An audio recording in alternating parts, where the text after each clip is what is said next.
picture yourself standing at the base of a mountain. The path winds upward, disappearing into mist. You can see other travelers at various points along the trail, some just beginning, others already halfway up, a few barely visible near the summit. Here's what you notice. The higher they climb, the fewer companions walk beside them. This isn't a story about loneliness. It's a teaching about the nature of any genuine path, whether you're deepening a meditation practice, mastering a craft, or simply learning to be present with your own mind. The Buddha himself discovered this. After leaving the palace, after studying with the greatest teachers of his time, he sat alone beneath the Bodhi tree. No one could take that final step for him. In the Dhammapada, he teaches, you yourself must make the effort. The Buddhas are only teachers. Why would anyone choose this path? Why walk towards something that appears so solitary? If it feels right, share in the comments where you're listening from right now. Let's create a moment of connection across the world. Maybe you're settling in for the evening, or beginning your morning, or finding a quiet pocket in a busy day. Wherever you are, you're welcome here. Because here's what nobody tells you about that loneliness on the mountain path.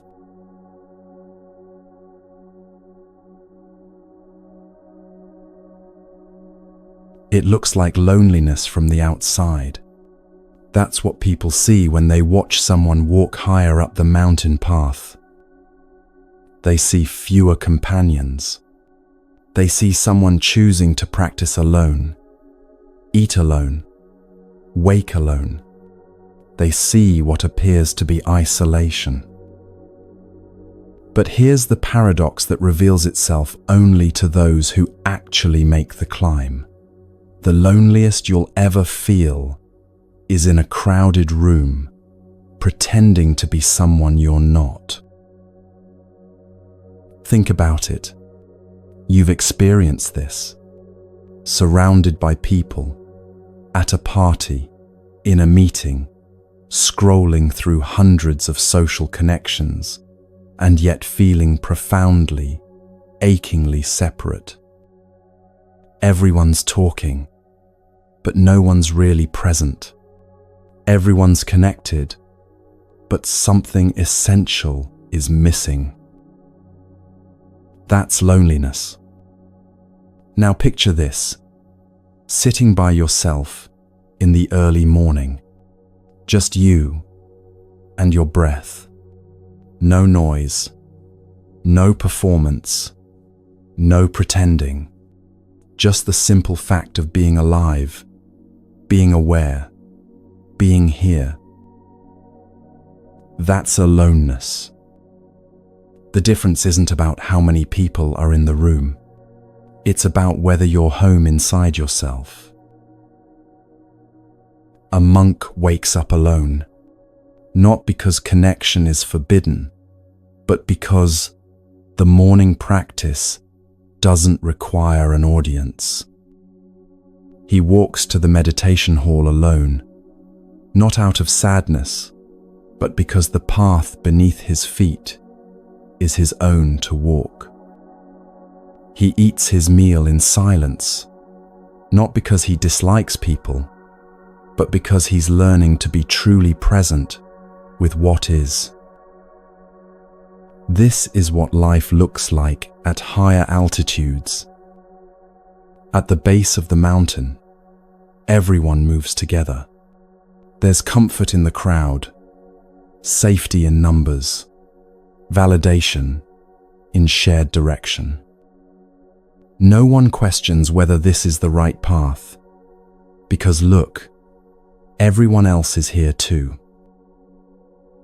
But as you climb, something shifts. The path narrows. Not everyone wants to continue. Some turn back, saying it's already good enough here. Others stop to rest and never resume the climb.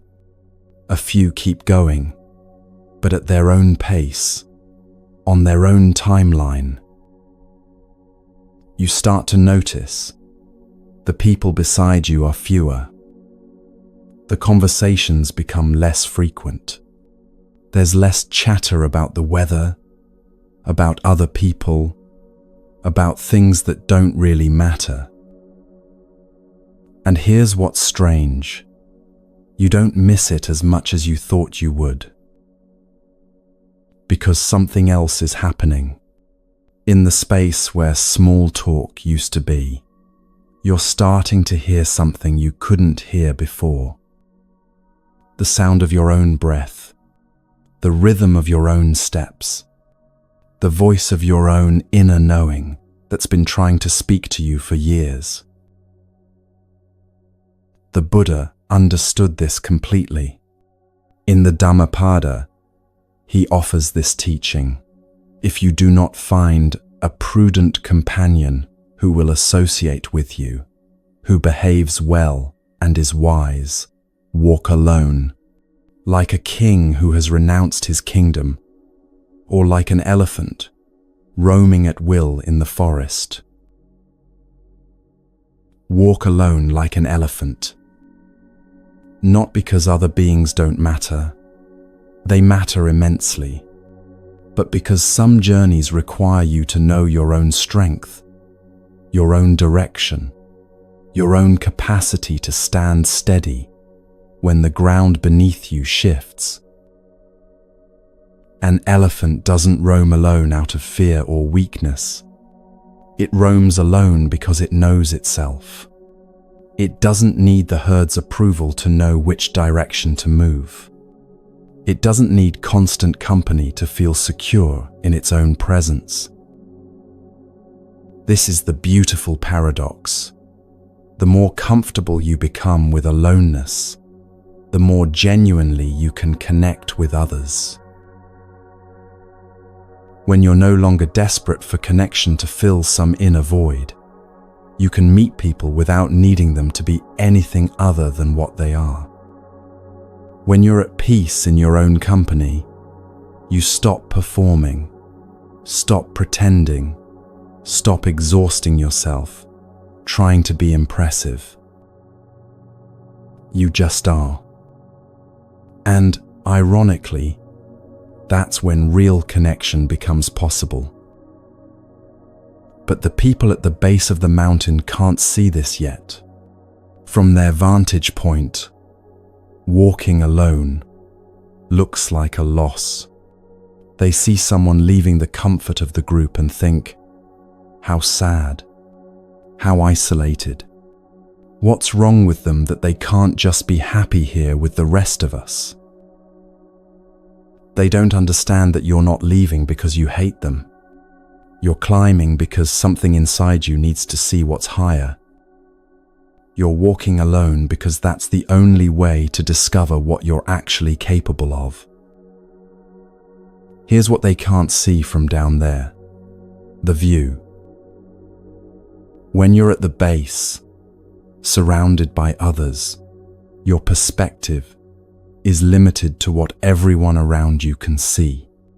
The conversations are about the immediate, the obvious, the shared experience of being in the crowd. But climb higher, and you start to see patterns they can't see yet. You notice how the river flows through the valley. You observe how the clouds move across the sky in ways you never noticed before. You understand, suddenly, how all these separate things are actually connected. The mountain, the valley, the river, the trees, the people below.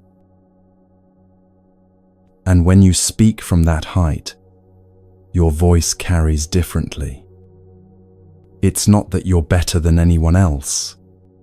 It's that you can see more clearly because you've gone to the trouble of climbing high enough to gain perspective. But here's the challenging part. When you try to share what you've seen, many won't understand. They'll say you've changed. They'll say you're not fun anymore. They'll say you think you're better than them now. They'll feel the distance between your experience and theirs. And instead of being curious about what you've discovered, they'll feel criticized by your growth. This is the hardest part of the climb. Not the physical challenge of putting one foot in front of the other, not the thinning air or the steepening path, but the realization that the people you love might not follow you, that some relationships were only built to exist at base camp, and they can't survive the altitude change. The monk knows this. He's lived it.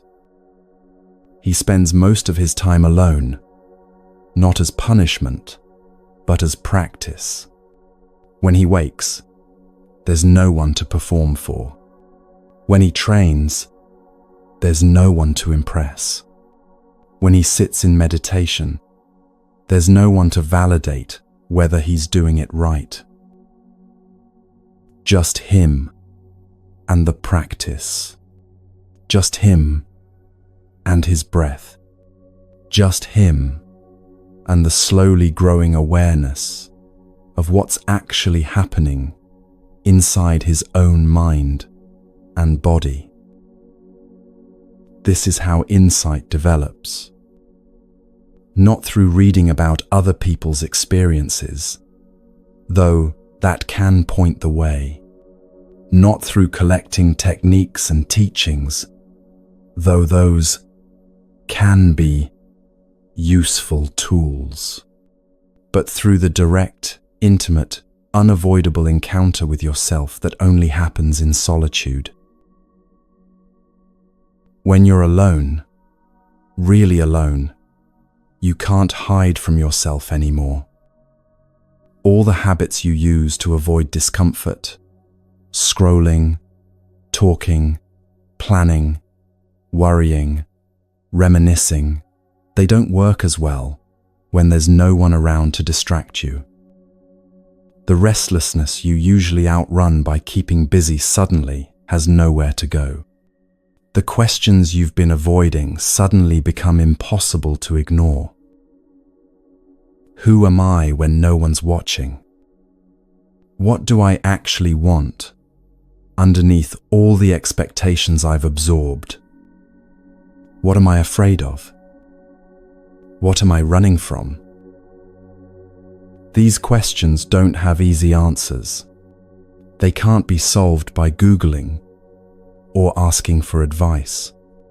They require something else entirely: the willingness to sit with not knowing, to stay present with discomfort, to let the truth reveal itself slowly, over time. This is the work of the mountain path. And it's why the climb gets lonelier the higher you go. Not because connection stops mattering, but because the kind of connection you need changes. At the base, you needed people to tell you, it's okay to climb. Halfway up, you needed people to encourage you to keep going. But near the summit, you need something different entirely. You need the strength to trust your own experience. You need the courage to value your own direct knowing over other people's second-hand opinions. You need the groundedness to stand alone without feeling lonely. This doesn't mean you become cold or disconnected. If anything, the opposite happens. The more at peace you are with aloneness, the more capacity you have for genuine warmth toward others. The less you need their approval, the more freely you can offer them compassion. The less you're performing for an audience, the more authentic your presence becomes.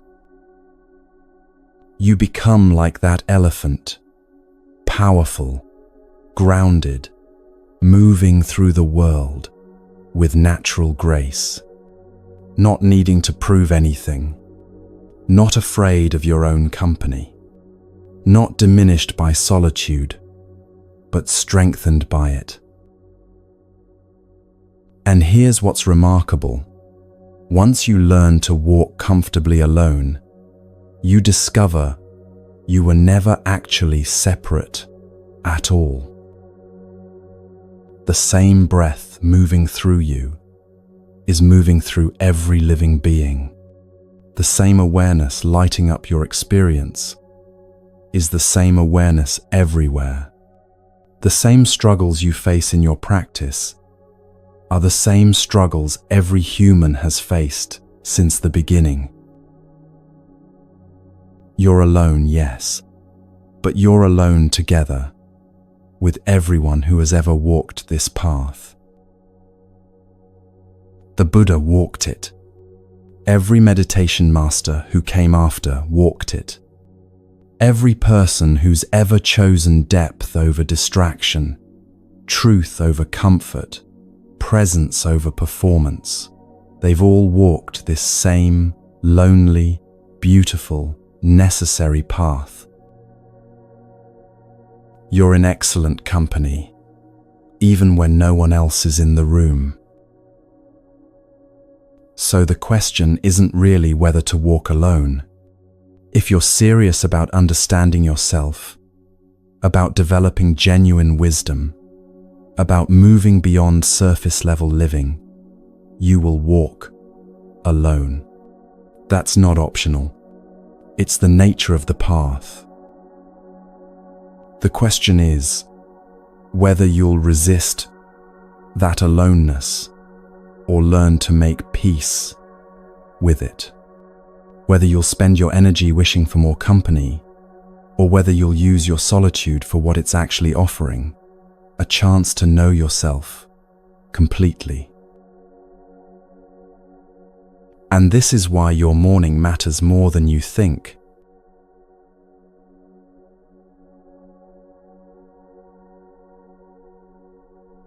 The moment you open your eyes, a choice is already being made. You might not realize it's a choice. It feels automatic, habitual, just what you do. But in that first moment of waking consciousness, you're setting the direction for everything that follows. This is why morning matters. Not because there's something magical about dawn, though there's beauty in it. Not because you need to become a morning person if you're not one naturally, but because how you transition from sleep to waking, from unconsciousness to awareness, shapes the quality of your entire day. The Buddha understood this deeply. In the Anguttara Nikaya, he teaches, "Ardently do today what must be done. Who knows, tomorrow death comes." Not to frighten us, but to wake us up to the preciousness of this day, this moment, this breath. So let's talk about something practical, something you can actually do tomorrow morning, and the morning after that, and the one after that. Something simple but profound enough to shift your experience from the inside out.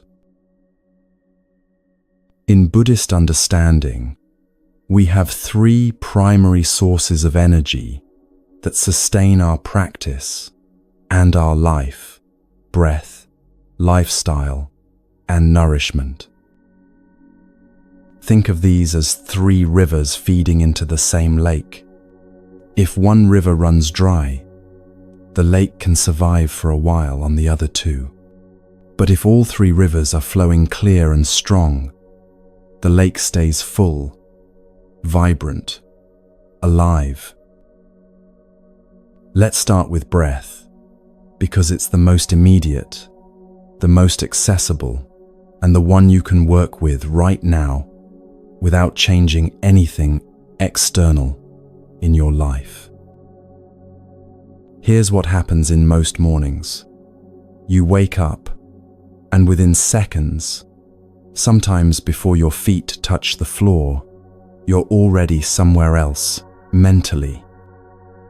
Thinking about what needs to be done today, replaying yesterday's conversations, checking the time and calculating how much sleep you got, reaching for your phone. Your body is here, waking up in this bed, but your attention has already scattered into 1,000 fragments.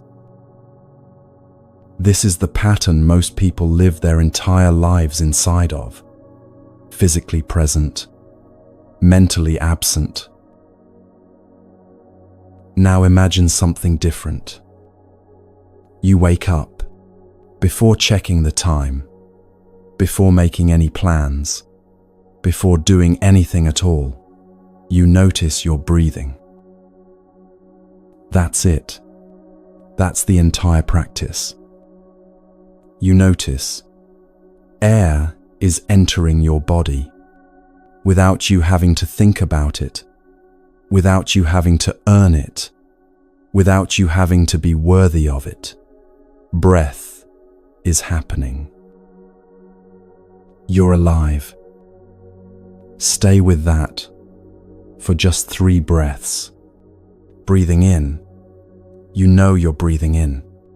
Breathing out, you know you're breathing out.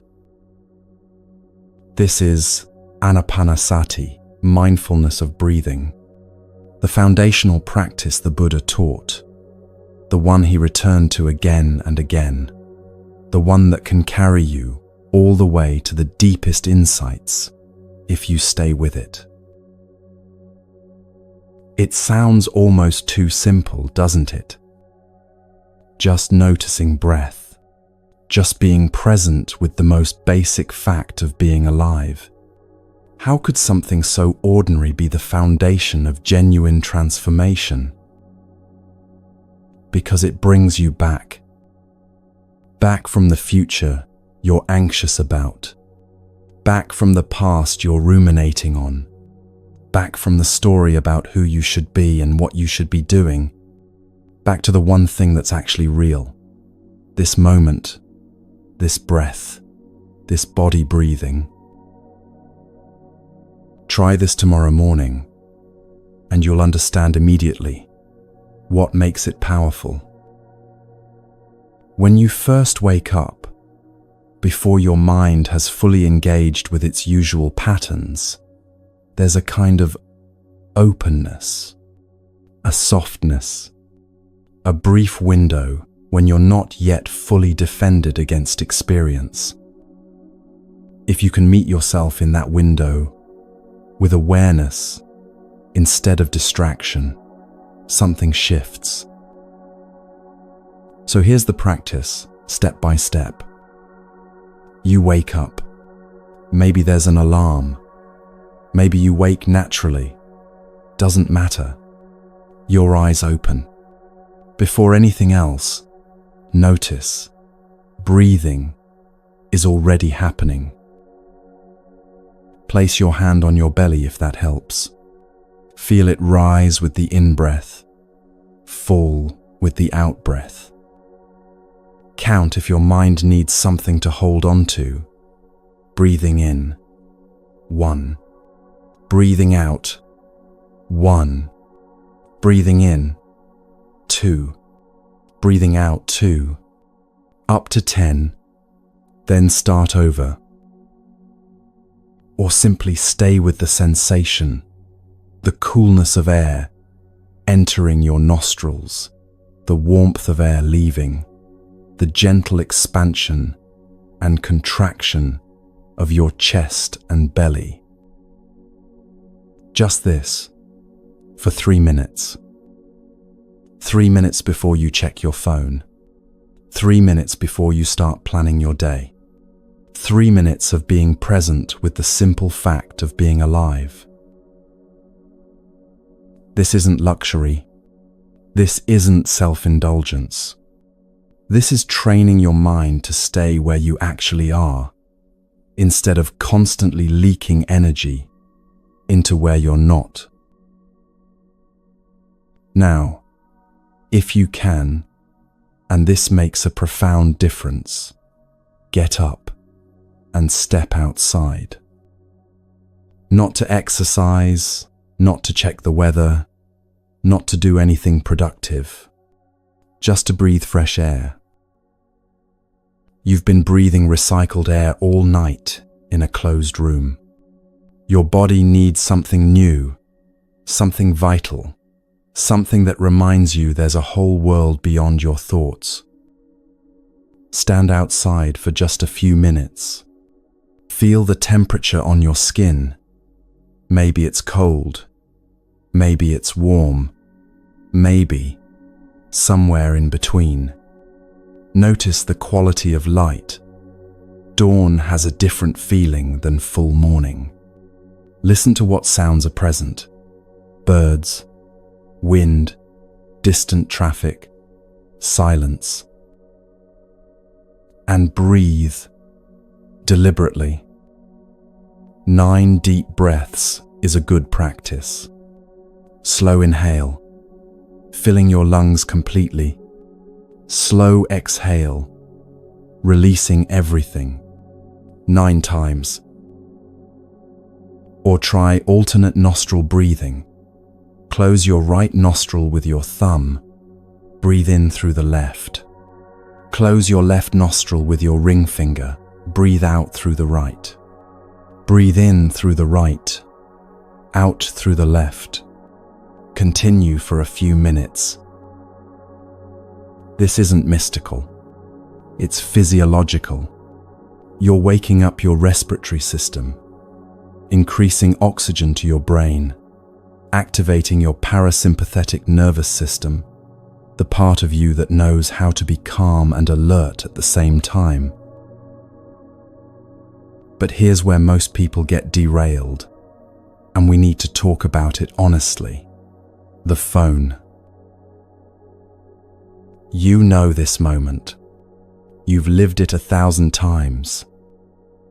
You wake up with some intention, maybe to meditate, maybe to have a peaceful morning, maybe just to ease into the day slowly.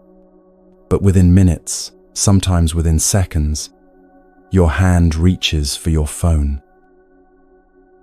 Just checking the time, just seeing if anything important came through, just a quick look. And then you're gone. 30 minutes disappear into scrolling through other people's lives, other people's opinions, other people's emergencies that have nothing to do with you.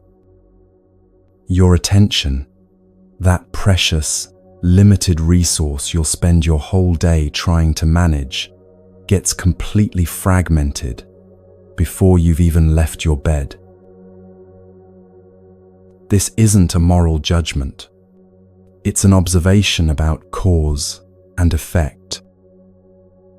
When you begin your day by immediately giving your attention to external input, news, messages, social media, email, you're training your mind that being present with itself isn't valuable. You're reinforcing the pattern of looking outside yourself for meaning, for validation, for a sense of what matters. The Buddha called this sense desire not just physical craving, but the mind's habitual reaching towards stimulation, towards something other than what's present right now. And here's what's insidious about it. It feels productive. It feels like you're getting informed, staying connected, being responsible. But notice what it actually does to your energy. After 15 minutes of scrolling, how do you feel? More grounded or more scattered? More peaceful or more agitated? more connected to yourself, or more distant from your own center? You already know the answer. So, here's the practice. Create a boundary. The phone stays off, or at least out of reach, for the first 30 minutes of your day. No checking, no looking, no quick glances. Those 30 minutes belong to you establishing your ground, finding your center, remembering who you are before the world starts making demands. Instead of scrolling, you breathe. Instead of consuming information, you sit with yourself. Instead of fragmenting your attention across 100 different concerns, you practice being whole. This is lifestyle as practice. It's not about becoming rigid or creating more rules to stress about.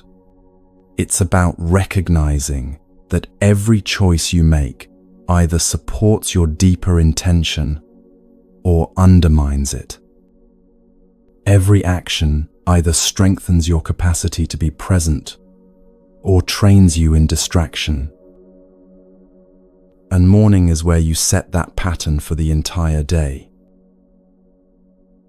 Now, nourishment, the third source of energy. What you put into your body first thing in the morning matters. Not because there's one right diet that everyone should follow, but because your body needs fuel, and the quality of that fuel affects the quality of your energy throughout the day. In Buddhist monasteries, the morning meal is eaten in silence, slowly, with full attention, not as a rule to follow, but as a practice of presence. Each bite is tasted, each swallow is noticed. There's gratitude for the food, for the hands that prepared it, for the earth that grew it, for the conditions that made this moment of nourishment possible. You don't have to eat in silence if that's not realistic for your life. But you can bring that quality of attention to your breakfast. Sit down to eat instead of eating while doing 3 other things. Notice the colors, the textures, the flavors. Chew slowly enough to actually taste what you're eating. Feel the nourishment entering your body. This isn't about perfect food choices. It's about being present with the reality that you're a living being who needs nourishment, and receiving that nourishment with awareness instead of just shoveling fuel into your body while your mind is already racing ahead to the next thing. So we have breath, lifestyle, nourishment, 3 rivers feeding the lake of your daily energy. Work with one, and you'll notice a difference. Work with all 3, and you're establishing a foundation that can support genuine transformation over time. But here's what's crucial to understand. This isn't about adding more tasks to your morning routine. It's not about waking up earlier to squeeze in meditation and breathing exercises and mindful eating while feeling stressed about getting everything done. It's about quality, not quantity. Even 3 conscious breaths are more valuable than 30 minutes of distracted meditation. Even 5 minutes of true presence with your breakfast are more nourishing than 20 minutes of eating while scrolling. The practice is presence itself. Being here with this breath, in this body, in this moment, That's the whole practice. Everything else is just different doors into that same essential coming home. Tomorrow morning, try it. Wake up and notice. Breath is happening. 3 conscious breaths before anything else. Step outside if you can. Breathe fresh air. Feel yourself in a body that's part of a larger world. Leave your phone untouched for 30 minutes. Eat your breakfast like it matters. That's it. That's the practice.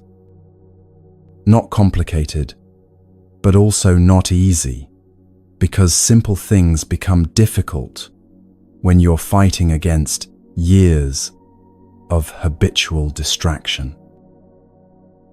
But if you stay with it, something remarkable begins to happen. The quality of your mornings changes. The quality of your days changes. And slowly, over time, the quality of your entire life begins to shift, not because you've added something new, but because you've started showing up for what's already here. This is how the path begins. One breath, one morning, one conscious choice at a time. But morning is just the beginning of understanding your inner world.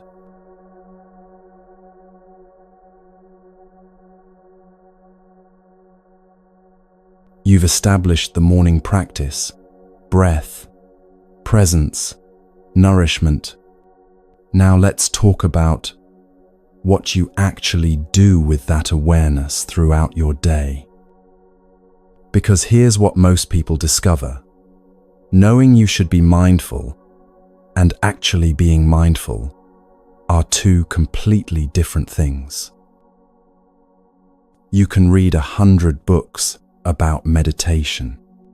You can understand the theory perfectly. You can agree that presence matters, that awareness is valuable, that living consciously is better than living on autopilot. But then you try to actually pay attention to your experience, and within 30 seconds, your mind has wandered off into planning dinner or replaying a conversation from 3 days ago, or wondering what that noise was, or thinking about being present. This is completely normal. This is what minds do. This is why we practice.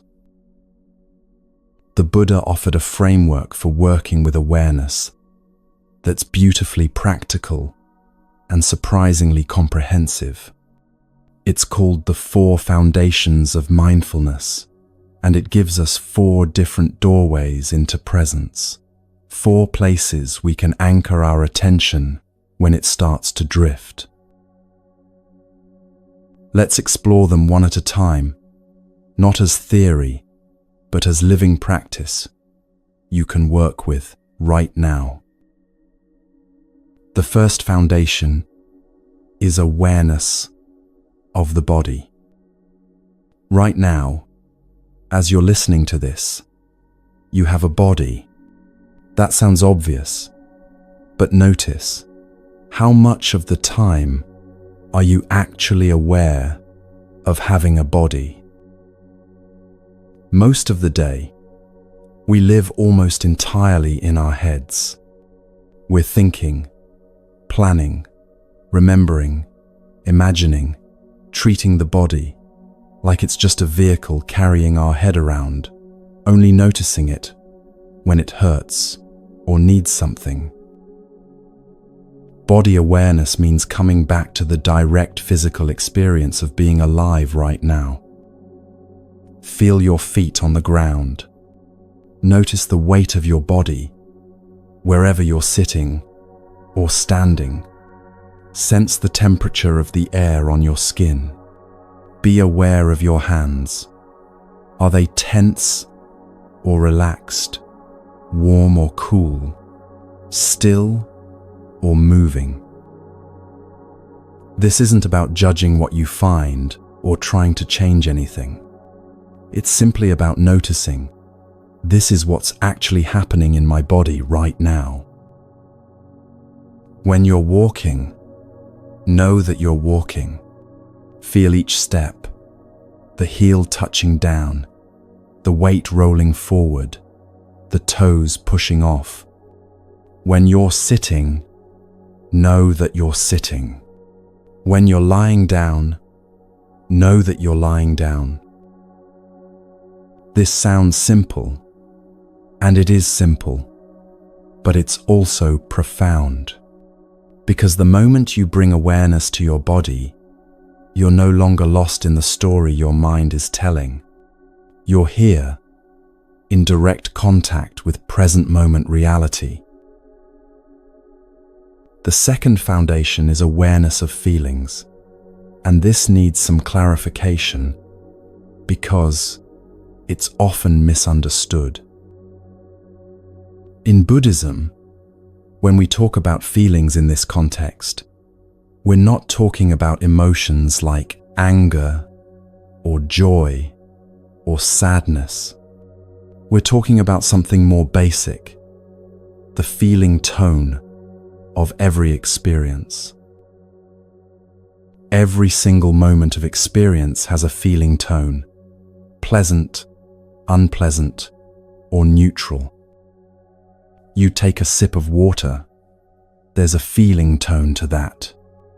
Maybe pleasant if you're thirsty, maybe neutral if you're not particularly focused on it, maybe unpleasant if the water tastes off. You hear a sound, pleasant, unpleasant, or neutral. You think a thought, same thing. This might seem trivial, but watch what happens. Your whole life is shaped by your reaction to these feeling tones. When something feels pleasant, you want more of it. You grasp, you chase, you try to hold on to it or repeat it. When something feels unpleasant, you want it to go away. You resist, you push against it, you try to avoid or escape it. When something feels neutral, you usually just zone out and miss it entirely. And this is where suffering comes from, not from the feeling tones themselves, but from our unconscious reactions to them. Awareness of feeling tones means noticing pleasant, unpleasant, or neutral, and then not automatically reacting. You feel an unpleasant sensation in your knee during meditation. Instead of immediately shifting position, you notice unpleasant. You stay present with it for a moment. You observe your mind's urge to move away from discomfort. And in that observation, you create a tiny space of freedom. You're no longer being unconsciously driven by attraction and aversion. You're aware of them, and awareness changes everything. The third foundation is awareness of mind states. What's the quality of your mind right now? Is it calm or agitated? Focused or scattered? Expansive or contracted? Clear or clouded? Most people go through their entire day never asking this question. The mind is anxious, and they think it's just who they are. The mind is scattered, and they think that's just how Mondays feel. The mind is caught in desire or aversion or doubt, and they don't recognize these as passing states. They think these states are reality itself. But when you develop awareness of mind states, something powerful happens. You start to see that your mind is like weather. Sometimes it's stormy, sometimes it's calm, sometimes it's cloudy, sometimes clear. But you, the awareness that's noticing all of this, you're not the weather. You're the sky that holds all weather patterns without being changed by any of them. Right now, notice, what's the weather in your mind? Not to change it, not to judge it, just to know it. Anxiety is present right now. Restlessness is here. Calm is arising. Doubt is visiting. The moment you can name the mind state, you've created space around it. You're no longer completely identified with it.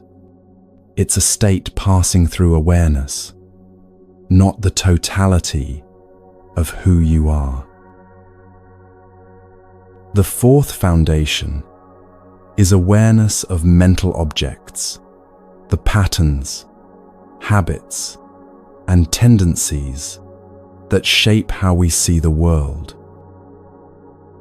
This is the deepest level of practice, and it includes things like noticing when the 5 hindrances are active: sense desire, ill will, sloth and torpor, restlessness and worry, doubt.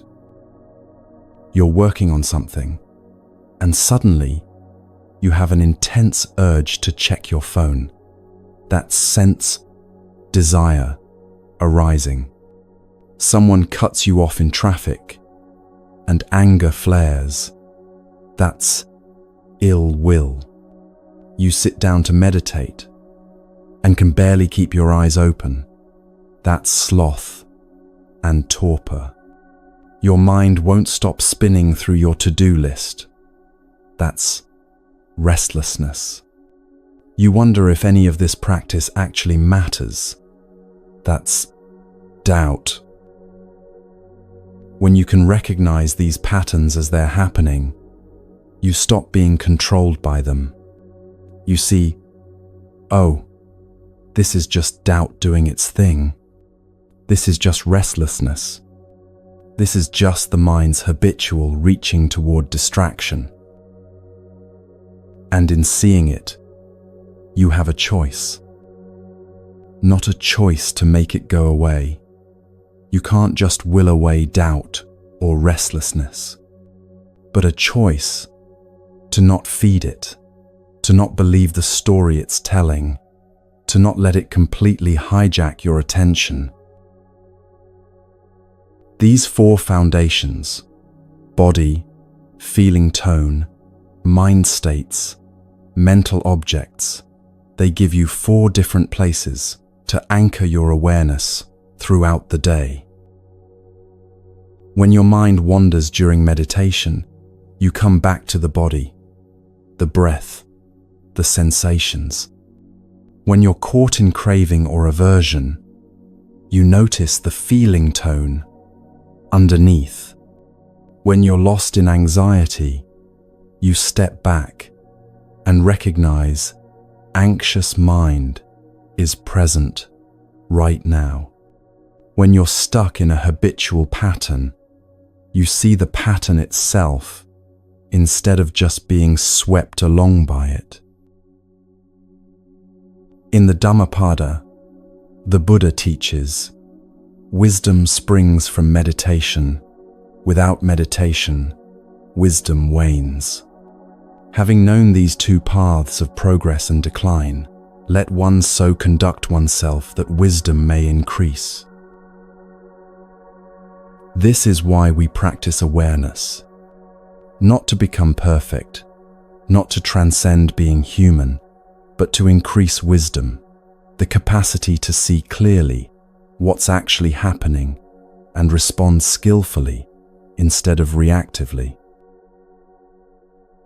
Now, here's what's important to understand about developing this awareness.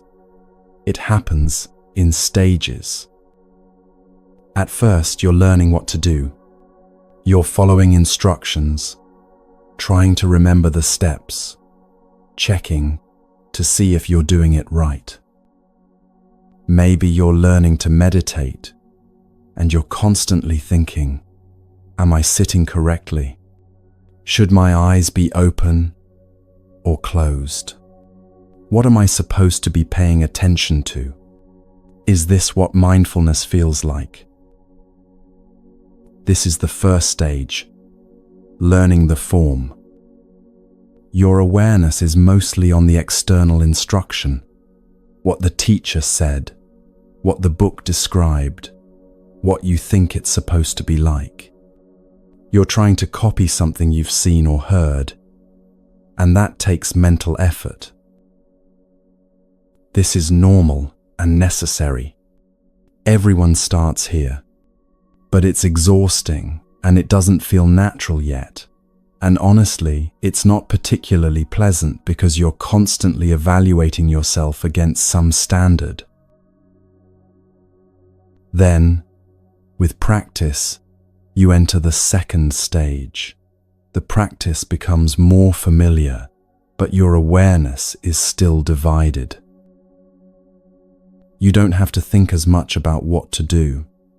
You know how to sit, how to place your attention, how to work with your breath. But you're still checking in with yourself, still monitoring. Am I doing this right? Am I present? Wait, I'm not present. Okay, come back. Am I present now? Part of your attention is on the practice itself, and part is on watching yourself practice. This is progress. You're developing meta-awareness, the ability to observe your own mind. But it's still effortful, still a bit self-conscious. And then, if you stay with it long enough, something shifts. You enter the third stage. The practice becomes natural. You sit down to meditate, and you don't have to think about what to do. Your body knows how to settle. Your breath knows how to deepen. Your mind knows how to return when it wanders. You're walking down the street, and you're just naturally aware of your steps, of the air, of the sounds, of your mind's movements, without having to force it or remember to do it. The practice has, as they say in martial arts, entered your flesh and blood. It's become part of your being. And here's what's remarkable about this stage. Your mind becomes free in a way it wasn't before. When you had to think about how to practice, your mental capacity was mostly consumed by that effort.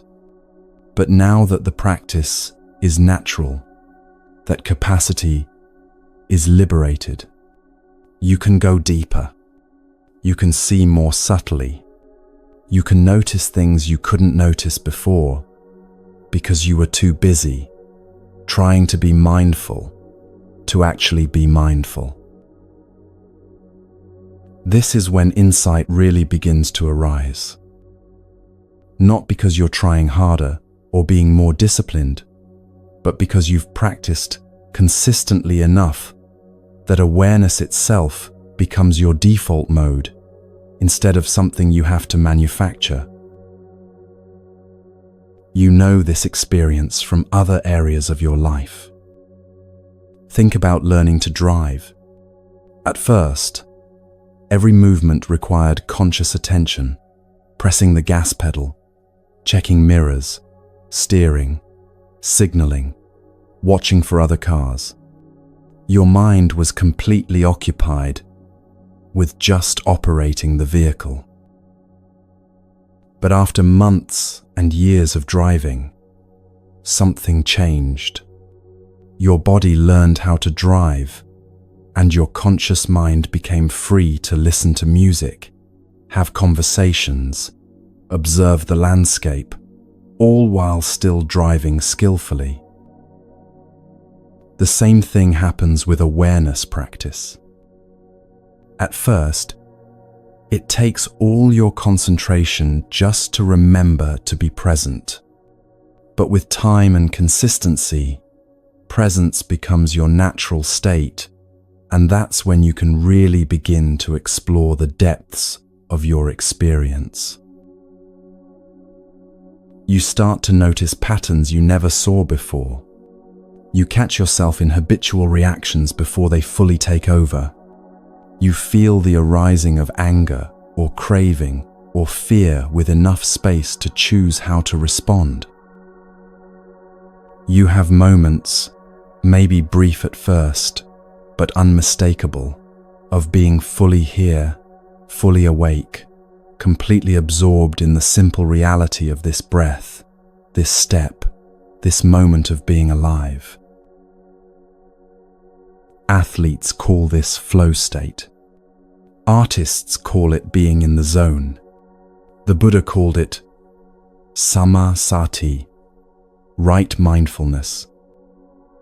It's that quality of complete presence where the sense of being a separate self doing the activity starts to dissolve, and there's just the activity itself happening through you.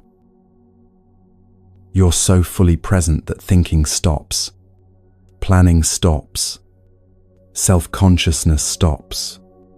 There's just this, the brush moving across the canvas, the breath moving through the body, the words appearing on the page, the feet moving along the path. This is what's possible when awareness becomes natural rather than forced. But here's what you need to know. Getting to that third stage requires patience.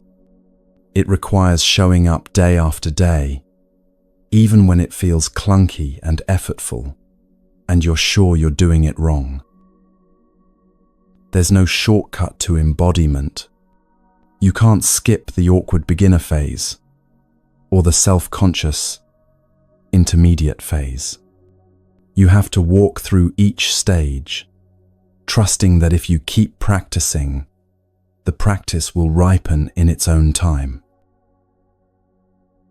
So start simple. Start with body awareness, just noticing sensations throughout your day. Then begin to notice feeling tones, pleasant, unpleasant, neutral. Gradually add awareness of mind states, and over time, you'll develop the capacity to see the deeper patterns and tendencies that shape your experience. This is the path, not mystical, not magical, just this steady, patient training of attention that slowly transforms how you meet every moment of your life. But this awareness reveals something most people fear to face.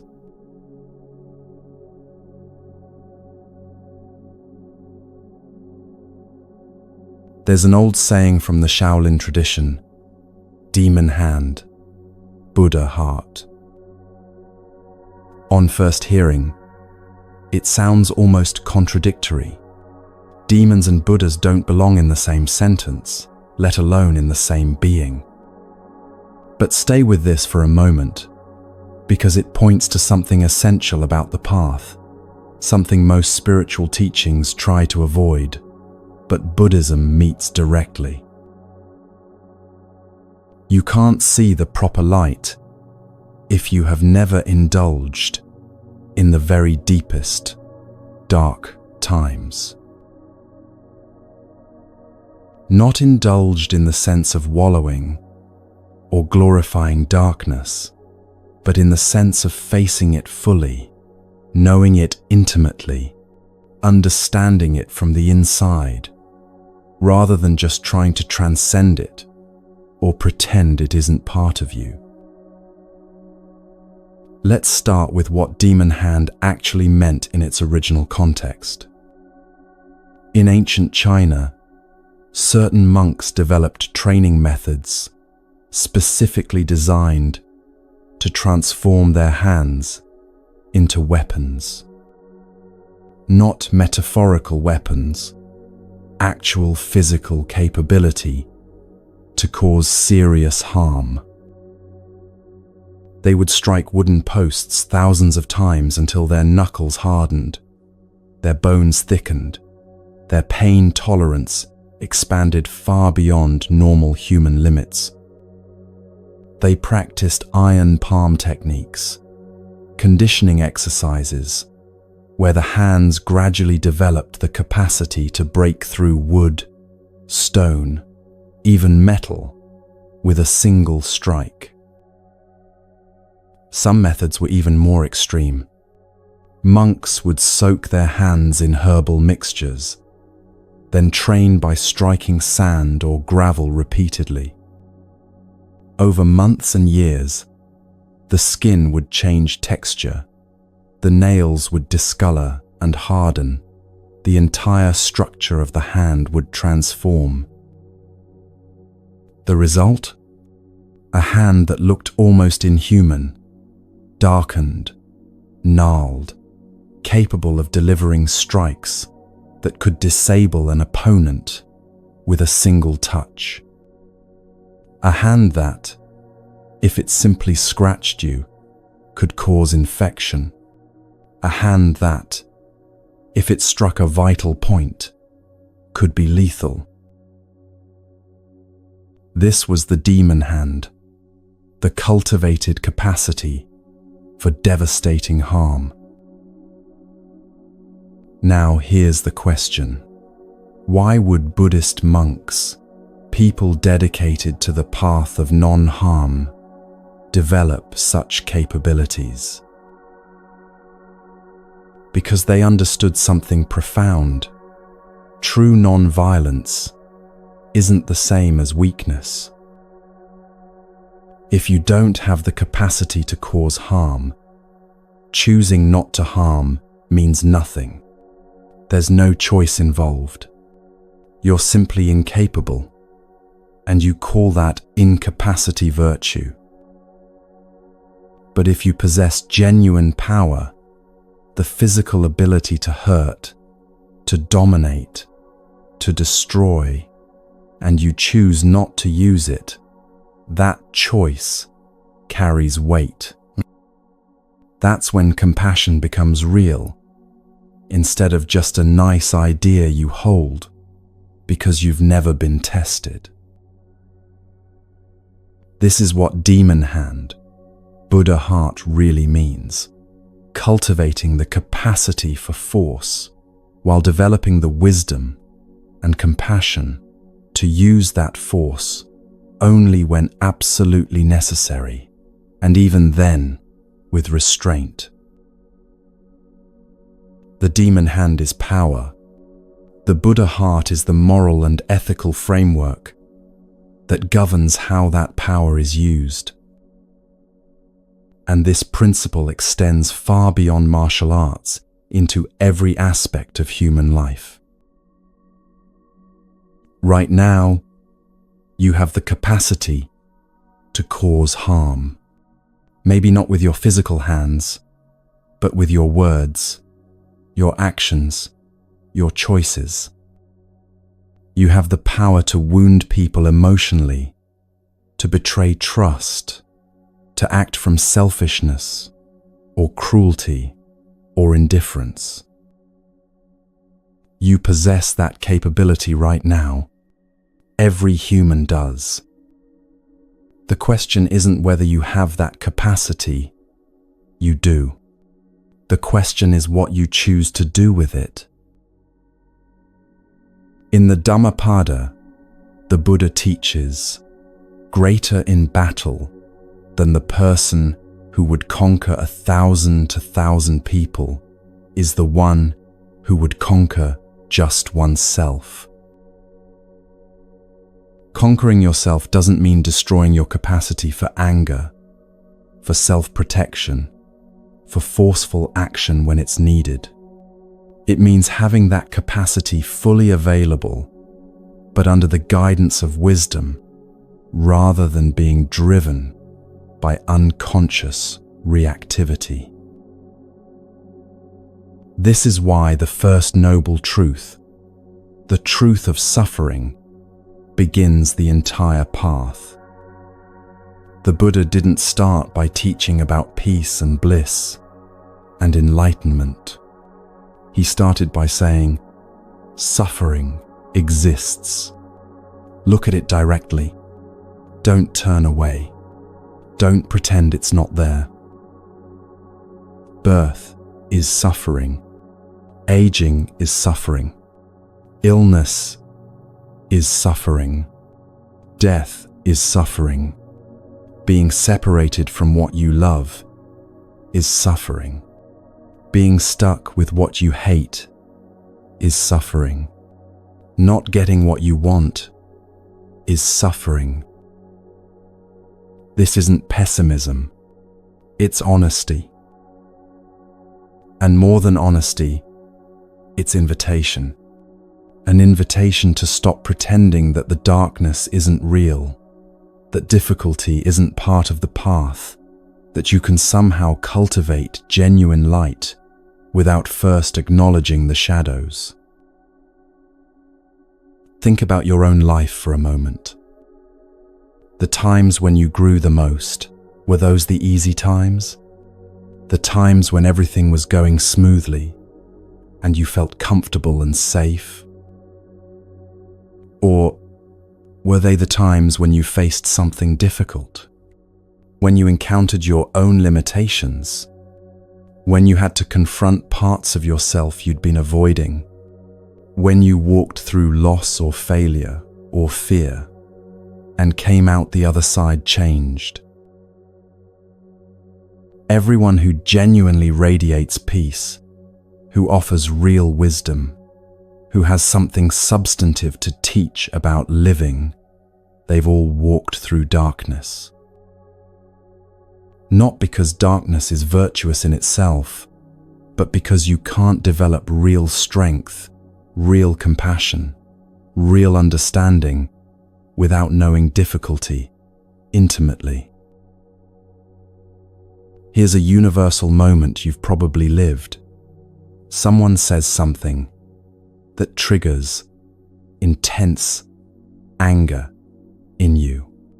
You feel it rising, that heat in your chest, that tightness in your jaw, that rush of energy that wants to strike back. In that moment, you have the capacity to cause harm. You could say the thing you know would hurt most. You could attack their vulnerability, their insecurity, their deepest wound. You have that power right there in your hands, or in your mouth, as the case may be. And you choose not to use it. Not because you're weak, not because you're suppressing yourself, not because you're being a pushover, but because you understand that just because you can cause harm doesn't mean you should. That moment of choosing, that's demon hand, Buddha, heart, in action. You're not denying your capacity for force. You're fully aware of it, fully in contact with it, and choosing, in this specific moment, to respond with restraint instead of reactivity. This is the cultivation of strength, not weakness. But here's what makes this challenging. You can't cultivate Buddha heart without first acknowledging demon hand. You can't develop genuine compassion without first being honest about your capacity for the opposite. If you try to be peaceful by denying your anger, that anger doesn't disappear, It just goes underground where it controls you in ways you can't see. If you try to be kind by suppressing your selfishness, that selfishness leaks out in passive-aggressive ways or subtle manipulations. The Buddhist path doesn't ask you to become something you're not. It asks you to see clearly what you are, all of it, including the parts you'd rather not acknowledge, and then work skillfully with that reality. The three poisons that the Buddha identified, greed, hatred, and delusion, they exist in every human being. Not as flaws to be ashamed of, but as fundamental energies that arise from the conditions of being alive in a body, with needs and preferences. Greed arises when you want something and fear not getting it. Hatred arises when you experience something unpleasant and want it gone. Delusion arises when you misunderstand the nature of reality and grasp at fixed identities or permanent conditions. The practice isn't to eliminate these energies. That's impossible, and also not the point. The practice is to see them clearly, understand them deeply, and gradually transform your relationship to them. When greed arises, you can recognize, this is craving. This is the mind reaching towards something it wants. You don't have to act on it immediately, and you don't have to be ashamed of it. It's just a mind state arising from causes and conditions. When hatred arises, you can notice, this is aversion. This is the mind pushing away from something unpleasant. You can simply be present with it, understanding it as a pattern that arose and will pass. This is what it means to embrace the darkness, not to become the darkness, but to stop running from it. You face it. You acknowledge it.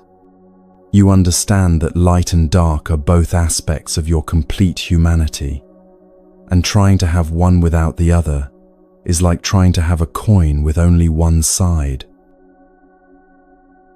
The power itself is neutral. What matters is the heart that wields it. Think about any skill or power you possess. If you're intelligent, that intelligence can be used to manipulate and deceive, or it can be used to understand and help. If you're charismatic, that charisma can be used to exploit people's trust, or it can be used to inspire and uplift. If you're strong, that strength can dominate and control, or it can serve and protect. The monks who trained Demon Hand weren't trying to become demons. They were developing complete human capacity, the strength to protect, the power to act decisively when needed, the physical capability to meet force with force, if absolutely necessary. But all of that training was grounded in the Buddhist precepts, in the understanding that harm should be the last resort, that compassion should guide every action, that power without wisdom is just violence waiting to happen. So when you encounter your own darkness, your anger, your selfishness, your capacity for cruelty or indifference, the practice isn't to deny it or transcend it. The practice is to see it clearly, to understand where it comes from, to recognize it as a pattern of energy that arose from causes and conditions and will pass when those conditions change. And in seeing it clearly, without judgment, but also without indulgence, you gradually transform your relationship to it. Anger will still arise when conditions trigger it. Selfishness will still show up when you feel threatened or deprived. But you're no longer identified with these states. They're weather patterns moving through the sky of your awareness, not the totality of who you are. This gives you freedom. Freedom to feel anger without becoming an angry person. Freedom to notice greed without being controlled by it. Freedom to acknowledge your capacity for harm without being defined by it. The demon hand reminds you that you're capable of harm. The Buddha heart ensures that you choose wisely what to do with that capability. Both are necessary. Both are part of the complete path. Both are aspects of being fully, honestly, courageously human. And understanding this prepares you for one of the most essential practices on the path, because holding on to anything, even darkness, even light, creates suffering. But to understand this darkness we've been exploring, we must first understand the art of letting go.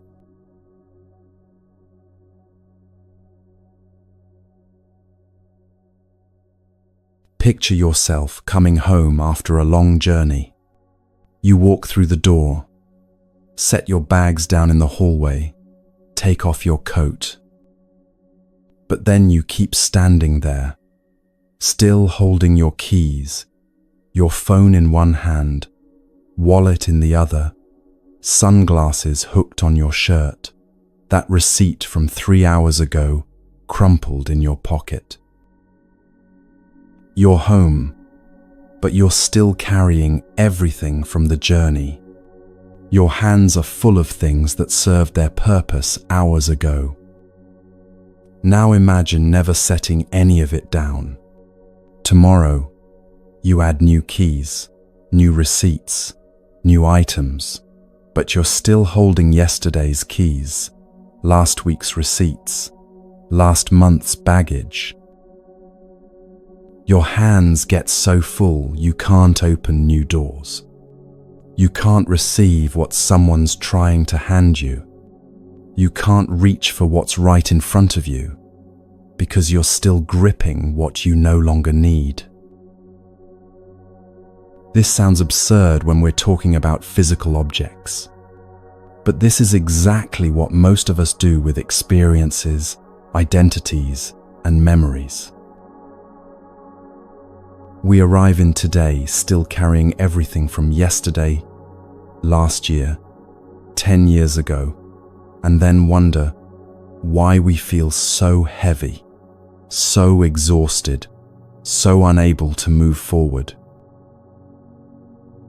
This is the practice of non-attachment, and it's probably the most misunderstood teaching in all of Buddhism. People hear non-attachment and think it means not caring. They think it means being cold, distant, emotionally unavailable, floating through life without forming bonds or commitments, without investing in anything or anyone, because that would be attachment. That's not what it means at all. Non-attachment doesn't mean you love less deeply. It means you love more freely, without trying to control or possess what you love, without making your peace dependent on things staying exactly as they are. Let's look at how clinging actually works in your life. Think about something that happened recently, maybe a few days ago, maybe a few weeks ago. Something pleasant that you enjoyed, or something unpleasant that upset you. It's over now, finished, in the past. But is it really over? If you're like most people, you're still carrying it with you. If it was pleasant, you're replaying it, wishing you could go back, comparing your current experience to how good that was. If it was unpleasant, you're ruminating on it, analyzing what went wrong, imagining what you should have said or done differently.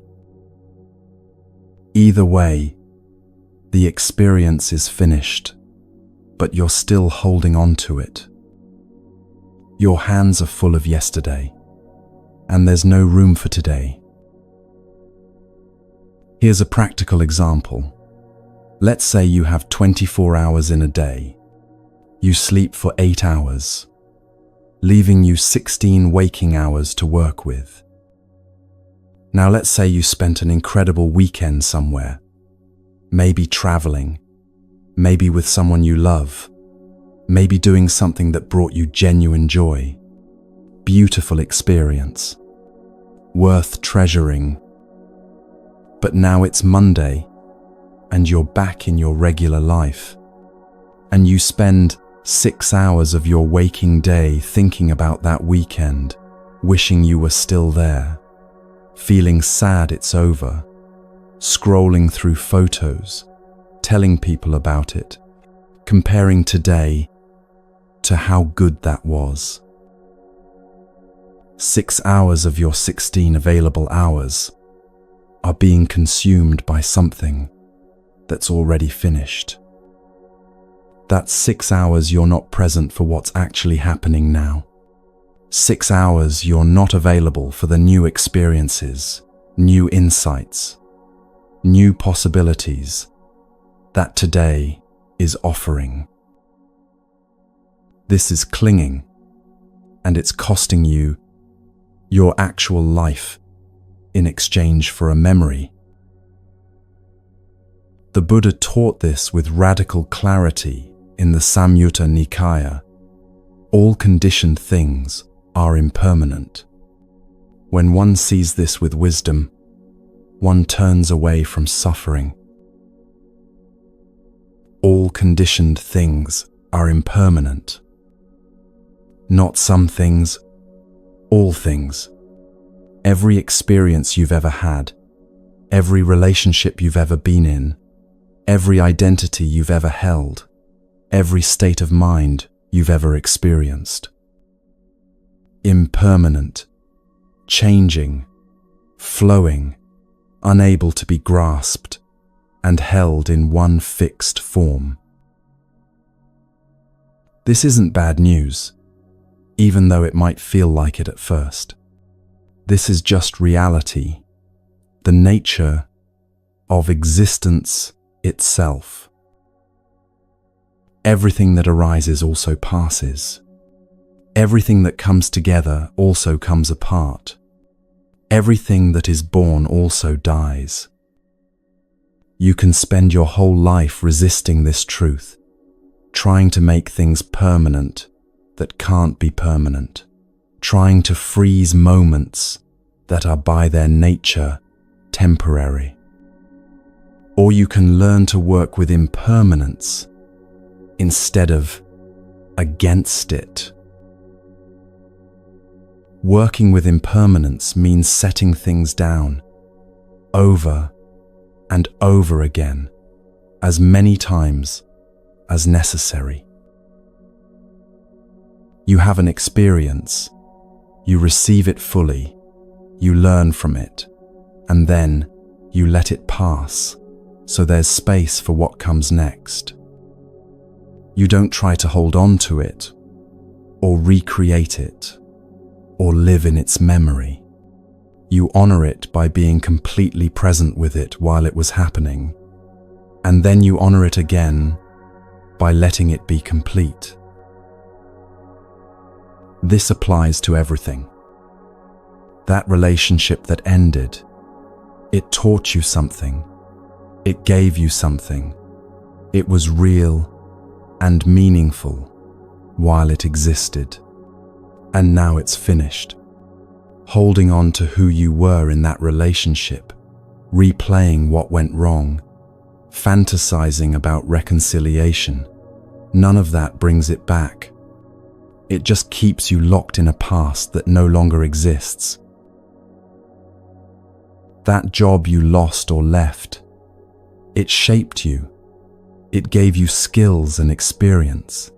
It was part of your journey. And now it's done. Identifying yourself by it, introducing yourself by what you used to do, measuring your current work against it. That's living with hands full of something that's already been set down, whether you acknowledge it or not. That version of yourself you were 5 years ago, younger, maybe healthier, maybe more hopeful, or more naive, or more certain about life. That person existed, and you can respect what that person went through. But trying to be that person now, mourning the loss of who you were, refusing to accept who you're becoming, that's suffering you're creating yourself. Here's what's tricky about this. Clinging doesn't only happen with the past. It also happens with the future. You have an idea of how things should unfold, how your life should look, how people should behave, how your practice should progress. And when reality doesn't match that idea, you suffer. Not because reality is wrong, but because you're holding so tightly to your expectation that you can't receive what's actually being offered. Your hands are full of should be, and there's no room for what is. So what does letting go actually look like in practice? It starts with awareness, recognizing when you're clinging. Notice when your mind keeps returning to the same story, the same memory, the same worry about the future. Notice when you're comparing your present experience to some other time. Notice when you're trying to recreate something that can't be recreated. That noticing is already the beginning of release. Then comes the conscious choice.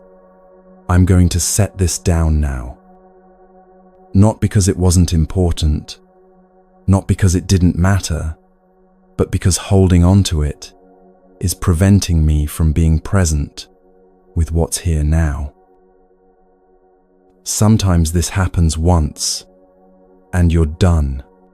More often, you have to set it down repeatedly, 100 times, 1,000 times. The mind picks it back up, and you set it down again. This is the practice. There's a beautiful metaphor in this. Think about reading a book. You read chapter 1. Maybe it's fascinating. Maybe it's difficult. Maybe it's confusing. Whatever it is, you read it fully. You take in what it's offering. And then you turn the page. You don't keep reading chapter 1 over and over, trying to extract something more from it, trying to make it be what it isn't. You don't refuse to read chapter 2 because chapter 1 was so good and you want to stay there forever. You read it, you receive it, and you move on. That's non-attachment in action. The content of chapter 1 doesn't disappear when you turn the page. It becomes part of your understanding. It informs how you read what comes next. But you're not still in chapter 1, trying to live there permanently. Your life is the same way. Every experience, every relationship, every phase, they're all chapters in a book that's still being written. Honor each chapter by being fully present while you're in it. Then honor it again by knowing when it's time to turn the page. This doesn't mean you become passive or stop caring about outcomes. You can work hard, love deeply, invest fully in what you're doing, and still hold it all lightly enough that you're not destroyed when things change, because things always change. Non-attachment isn't the opposite of love. It's love without possession, commitment without control, passion without grasping. You care deeply about this person, and you also recognize they're a free being on their own path, not an object you can own, or a role you can lock them into forever. You work diligently toward your goals, and you also understand that outcomes depend on causes and conditions beyond your control, so you do your best and release your grip on how it has to turn out. You form connections and build things and create meaning in your life. And you also hold the understanding that everything you build will eventually change form. So you participate fully, without making your peace dependent on everything staying exactly as it is right now. This is what it means to set things down repeatedly throughout your life. You pick up experience. You live fully. You engage completely. You don't hold back from life out of fear of loss. And then you set it down. You let experiences complete. You allow phases to end. You release your grip on the forms that things took, so you're available for the forms they're taking now. Pick up and set down. Pick up and set down. Over and over. This is the rhythm of a life lived in harmony with impermanence, rather than in resistance to it. And here's what's remarkable. The lighter your hands become, the more you can actually hold. When you're not clutching yesterday's keys, you can receive today's gifts. When you're not gripping last year's identity, you can step into who you're becoming. When you're not clinging to how things should be, you can meet reality as it actually is, with all its possibility and richness. This is why letting go isn't giving up. Giving up is turning away from life, refusing to engage, protecting yourself from possibility by shutting down. Letting go is the opposite. It's opening your hands so you can engage more fully, love more freely, live more completely. It's walking through your front door and actually coming home instead of standing in the hallway forever, weighed down by baggage from journeys that have already ended. Set it down. Honor what was. Turn toward what is. And this brings us to one of the most misunderstood teachings in all of Zen Buddhism. In 1971, Bruce Lee sat down for an interview that would become one of the most shared pieces of wisdom in modern times. The interviewer asked him about his fighting philosophy, and Bruce Lee leaned forward with that characteristic intensity and said, Empty your mind. Be formless, shapeless, like water. Now you put water into a cup. It becomes the cup. You put water into a bottle. It becomes the bottle. You put it in a teapot. It becomes the teapot. Now water can flow, or it can crash. Be water, my friend. Millions of people have heard this quote. It shows up on posters, in motivational videos, across social media. But most people don't realize Bruce Lee wasn't creating something new. He was expressing a core teaching of Zen Buddhism that goes back over 1,000 years. The teaching of Mushin, no mind. Not no mind in the sense of being mindless or unconscious, but mind that's empty of fixed ideas, rigid patterns, preconceived notions about how things should be. Mind that's formless, like water. To understand what this means, let's look at two different ways of being in the world. Watch a young child, maybe 3 or 4 years old, playing in a park. They see a puddle and they jump in it, just because. No calculation about whether it's appropriate. No worry about getting their shoes wet.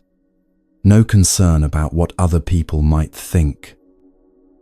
The puddle is there. Jumping looks fun, so they jump. Something makes them laugh, really laugh, that full-body delight, where they can barely catch their breath, and they're completely absorbed in that laughter, not performing it, not trying to be charming, just utterly present with the pure joy of whatever struck them as funny. They get frustrated about something and they cry, fully and without shame. 30 seconds later, they've forgotten what upset them and they're fascinated by a butterfly. This is formlessness. They're not carrying around a fixed idea of who they are or how they should behave. They're responding freshly to each moment, adapting naturally to whatever's in front of them, flowing like water into whatever container the present moment provides. Now watch an adult in that same park. They see the puddle and immediately calculate, I shouldn't jump in that. My shoes will get wet. People will think I'm childish. I'm too old for that sort of thing. What if I slip? What if someone I know sees me? Something strikes them as funny, but they hold back the full laugh. Just a polite chuckle. Nothing too loud. Nothing that draws too much attention. They're upset about something, but they can't show it. Not here, not now. So they push it down and paste on a neutral expression and carry that tension in their shoulders for the rest of the day. This is form becoming fixed. Somewhere along the way from childhood to adulthood, we trade spontaneity for appropriateness, presence for planning, natural response for calculated behavior. We develop a very solid sense of who we are and how we should be, and we carry that identity around like armor, protecting us, yes, but also weighing us down, limiting what's possible. There's a famous Zen saying, "In the beginner's mind, there are many possibilities, but in the expert's mind, there are few." The beginner doesn't know what's supposed to happen, so everything is still possible. The expert knows exactly what should happen, so They've already closed off most of reality in favor of their fixed expectations. This is what happens as we age, not just physically, but mentally and spiritually. We become experts in our own lives. We know who we are. We know what we like. We know how things work. We know what's possible and what isn't. And all that knowing, all that expertise, all that accumulated experience, it calcifies us. We lose the beginner's mind, the formless mind, the water-like adaptability that could meet each moment fresh. Here's a universal moment you've probably experienced. You're learning something new, maybe a language, maybe an instrument, maybe a physical skill. At the very beginning, there's a kind of openness. You don't know anything yet, so you're curious about everything. Every small insight feels like a discovery. You ask questions without embarrassment, because of course, you don't know. You're a beginner. But then you develop some competence. You know enough to have opinions now, to think you understand how things work, and suddenly, that openness closes. You stop asking basic questions because you should already know this. You stop being curious about the fundamentals because you're past that stage. You develop a fixed way of doing things, and you resist suggestions that contradict what you already know. You've stopped being water and become ice, solid, rigid, fixed in one shape. The Zen practice of Shoshin, beginner's mind, is about maintaining that water-like quality even as you gain experience and knowledge. It's not about pretending you don't know things you know. It's about holding your knowledge lightly enough that you can still be surprised, still learn, still adapt when reality shows you something that contradicts your understanding. Think about how water behaves. Pour it into a square container, and it becomes square, perfectly conforming to every edge and corner. Pour that same water into a round container, and it becomes round, no resistance, no complaint about having to change shape. Water doesn't have an agenda about what shape it should be. It doesn't cling to the form it had in the previous container. It simply is what it is, adapting naturally to whatever conditions it meets. This is Mushin, no mind.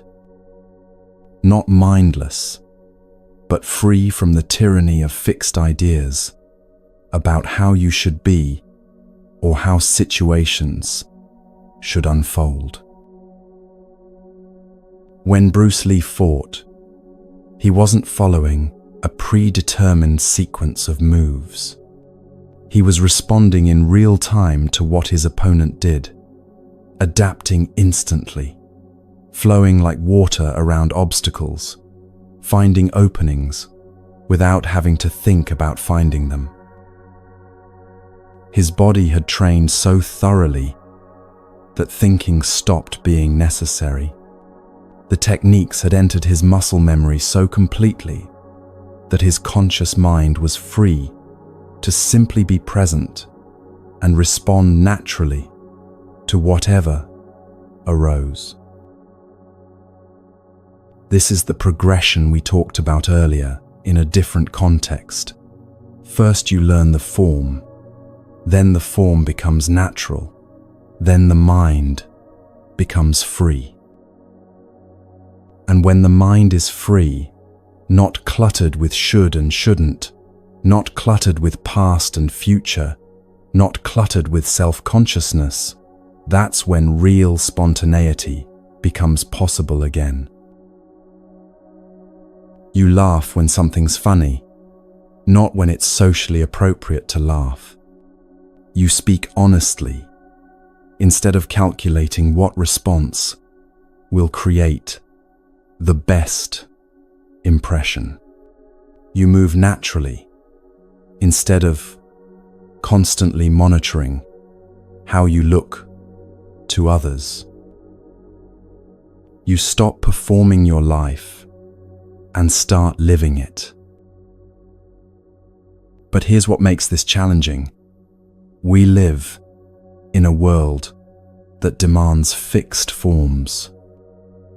Society needs you to be predictable, consistent, reliably the same person across different contexts. Your job needs you to behave a certain way. Your relationships have expectations built into them. Even your own self-image requires a certain consistency. I'm the kind of person who does this, who doesn't do that. So you can't just abandon all form and become completely fluid. That would be chaos and probably dysfunction. The practice is subtler than that. It's learning to wear your forms lightly, to play the roles life requires of you, without becoming rigidly identified with those roles. To have structure and consistency without losing the capacity for spontaneity and natural response. Water has form when it needs to. In a cup, it holds the cup's shape perfectly, but it's not clinging to that shape.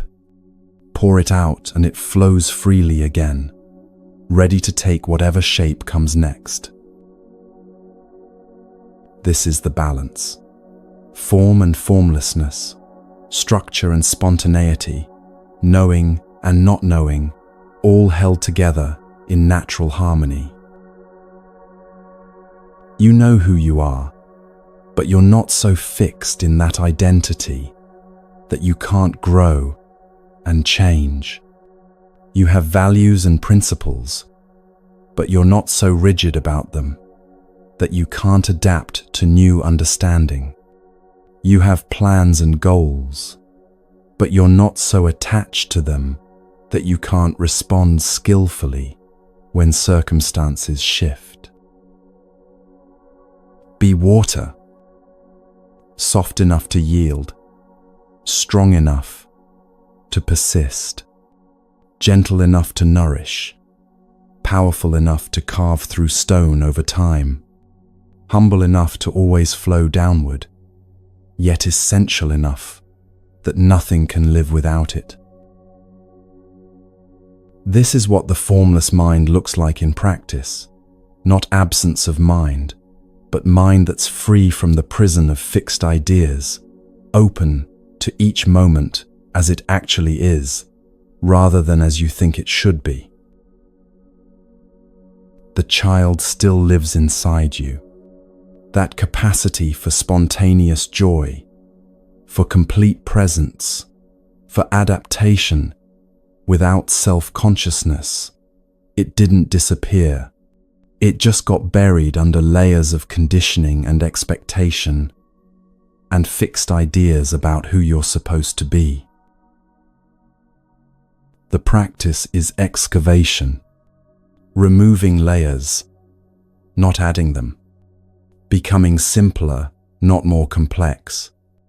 Returning to that natural responsiveness that you had before you learned to constantly monitor and control and perform yourself. Empty your mind. Be formless. Be water. Not as a technique you add to your collection, but as a natural state you return to by removing everything that's in the way. This formless quality requires understanding natural rhythms, the cycles that govern how energy moves through you and through all living things. Because water doesn't just flow randomly. It follows patterns, rhythms, natural cycles that have existed long before we ever tried to understand them. And these same rhythms are moving through you right now.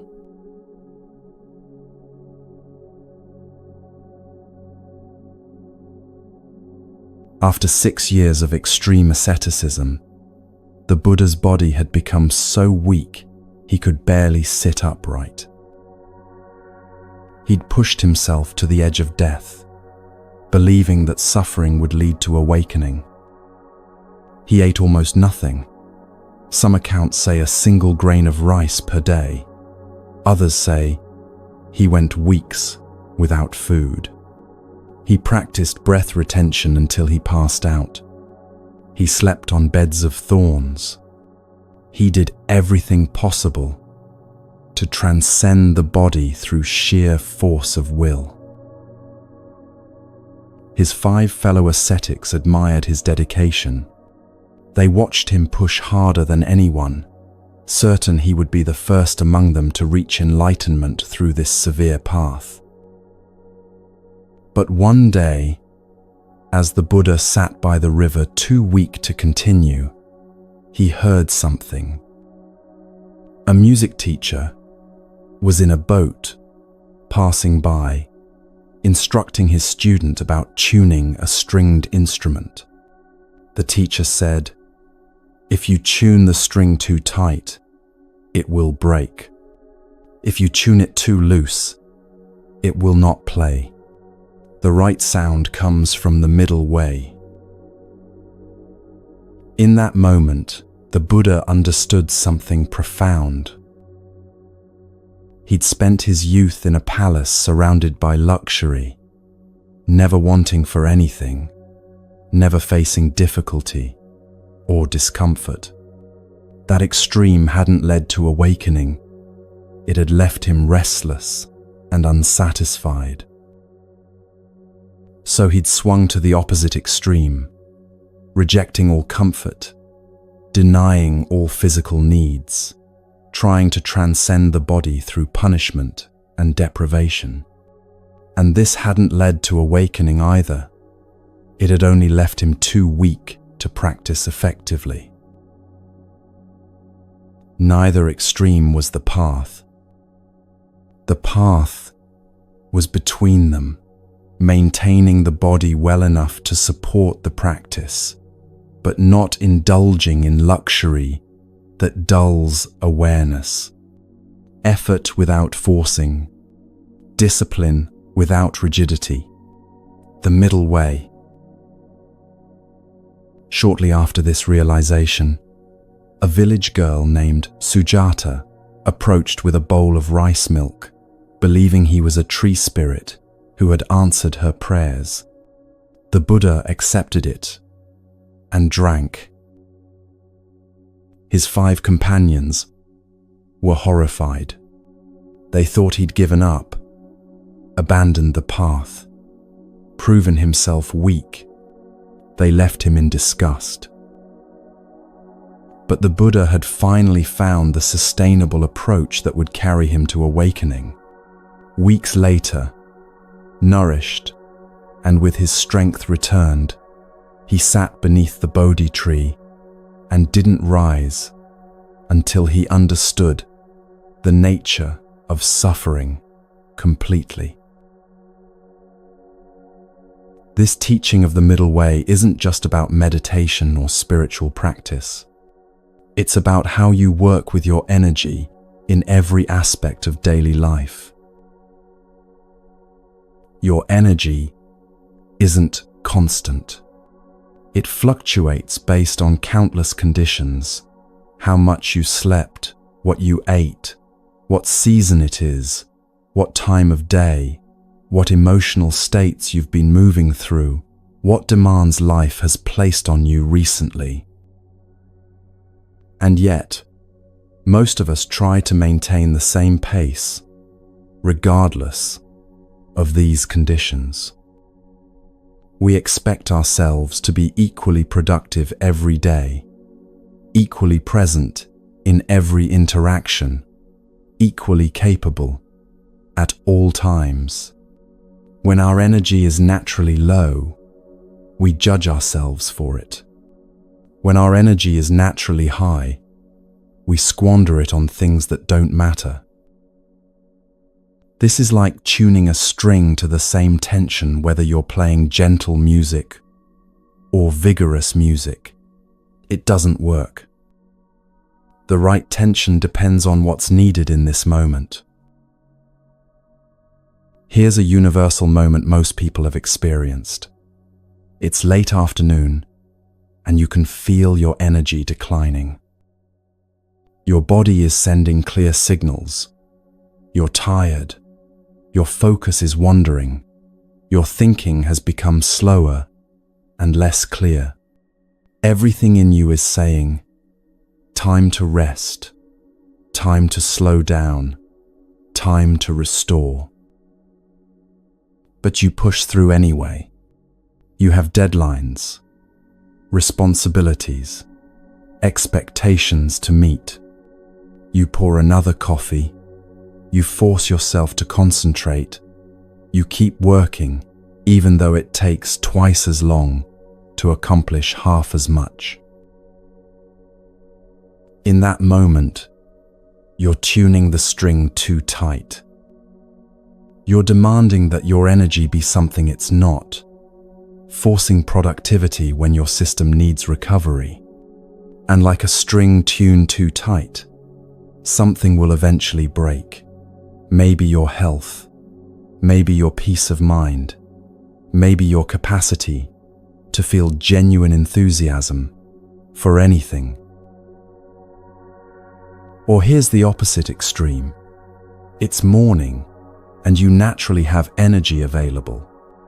Your mind is clear, your body is rested, conditions are optimal for focused work or meaningful practice. But you squander it scrolling through feeds, watching videos, having scattered conversations about nothing important, basically numbing yourself until the peak energy passes, and you're left wondering where the day went. This is tuning the string too loose. You're not bringing skillful effort when effort is possible. You're letting your energy dissipate into distraction instead of channeling it toward what actually matters to you. The middle way asks something different. Work with the energy you actually have, not the energy you wish you had or think you should have. The Buddha taught 4 types of right effort, and they're remarkably practical once you understand them. The first effort: prevent unwholesome states from arising. This means noticing the conditions that lead to states you don't want: anxiety, anger, craving, restlessness, and avoiding those conditions when possible. If you know that checking the news first thing in the morning leaves you agitated, don't check the news first thing in the morning. If you know that certain people or situations trigger your worst patterns, minimize exposure when you can. Don't make things harder than they need to be. The second effort: abandon unwholesome states that have already arisen. When you notice you're caught in a pattern that's causing suffering, rumination, resentment, compulsive distraction, you make the effort to let it go, not through suppression, but through recognition and redirection of attention. The third effort: cultivate wholesome states that haven't yet arisen.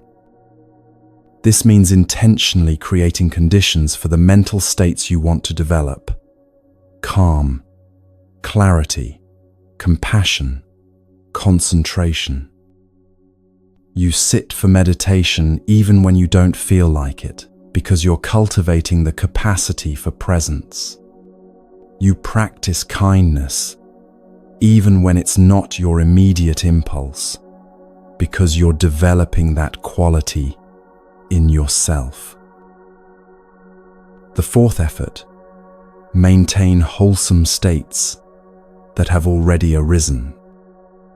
When you're in a good state, calm, focused, open-hearted, you protect it. You don't immediately jump on your phone or rush into the next thing. You stay with it.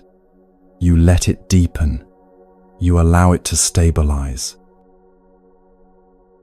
These 4 efforts sound like a lot, but they're really just one practice: paying attention to the quality of your mind and making skillful choices about where to direct your energy.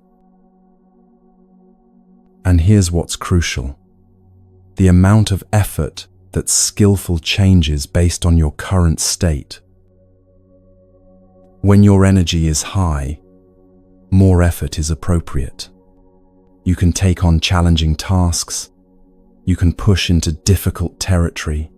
You can work intensively because you have the resources to support that level of engagement. When your energy is low, less effort is skillful. You need gentler practices, simpler tasks, time to restore.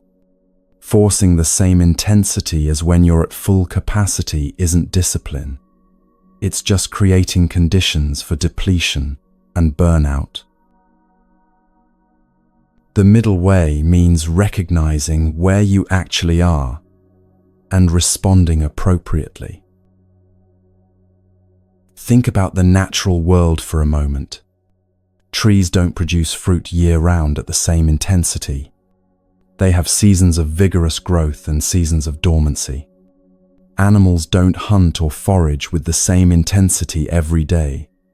They adapt their activity levels to conditions and their current state. Only humans expect themselves to maintain constant productivity regardless of natural cycles.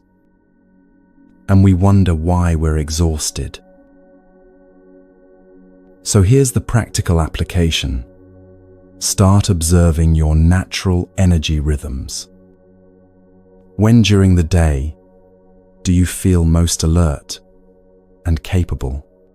That's when you schedule your most demanding work, your deepest practice, the tasks that require your best thinking. When do you naturally have less energy? That's when you do the simpler tasks, the maintenance work, the things that don't require peak performance. Or better yet, that's when you rest. This isn't lazy, it's strategic. You're working with your nature instead of against it. You can also observe your energy across larger cycles. Some days you wake up with abundant energy for no clear reason. Use those days fully. Accomplish what matters. Engage deeply. Other days you wake up already depleted. Honor that. Scale back when possible. Focus on restoration. Women know this especially well with their monthly cycles. Energy and capacity fluctuate significantly across the month, and trying to maintain the same pace through all phases is exhausting. But this principle applies to everyone regardless of gender. Energy moves in cycles, not straight lines. The middle way isn't a fixed point between extremes. It's a dynamic balance that shifts based on conditions. Sometimes the middle is closer to vigorous effort. Sometimes it's closer to deep rest. The wisdom is knowing which is needed now, in this moment, given these specific conditions. And developing that wisdom requires paying attention, not to what you think you should be able to do, not to what other people are doing, but to the direct experience of your own energy in this body, right now. When you're forcing yourself through exhaustion day after day, you're not being disciplined. You're tuning the string so tight it's about to break. When you're constantly avoiding any real effort, always taking the path of least resistance, you're not being kind to yourself. You're tuning the string so loose it produces no music at all. Find the middle. Feel for the right tension. Adjust as conditions change. This is the practice the Buddha discovered after nearly dying from extremes in both directions. Sustainable effort, appropriate to conditions, neither indulgent nor punishing, walking the narrow path between too much and too little. Your body already knows this wisdom. When you're truly listening, not to your anxious thoughts about what you should be doing, but to the direct physical experience of your energy, you know when to push and when to rest, when to engage and when to withdraw. The practice is trusting that knowing instead of overriding it with ideas about how you're supposed to be. Work when you have energy to work. Rest when you need rest. Don't make productivity into a religion or rest into an escape. Simply meet each moment with appropriate effort, neither forced nor lazy, tuned to exactly what's needed now. This is the middle way in daily life, and it's not something you figure out once and then you're done. It's something you practice moment by moment, day by day, constantly adjusting, constantly finding your balance again as conditions shift. The string needs retuning throughout the day, throughout the seasons, throughout your life. The practice is developing sensitivity to what's needed and the flexibility to respond skillfully. And this balance, this constant adjustment between effort and ease, between engagement and release, this reveals the true power of the heart.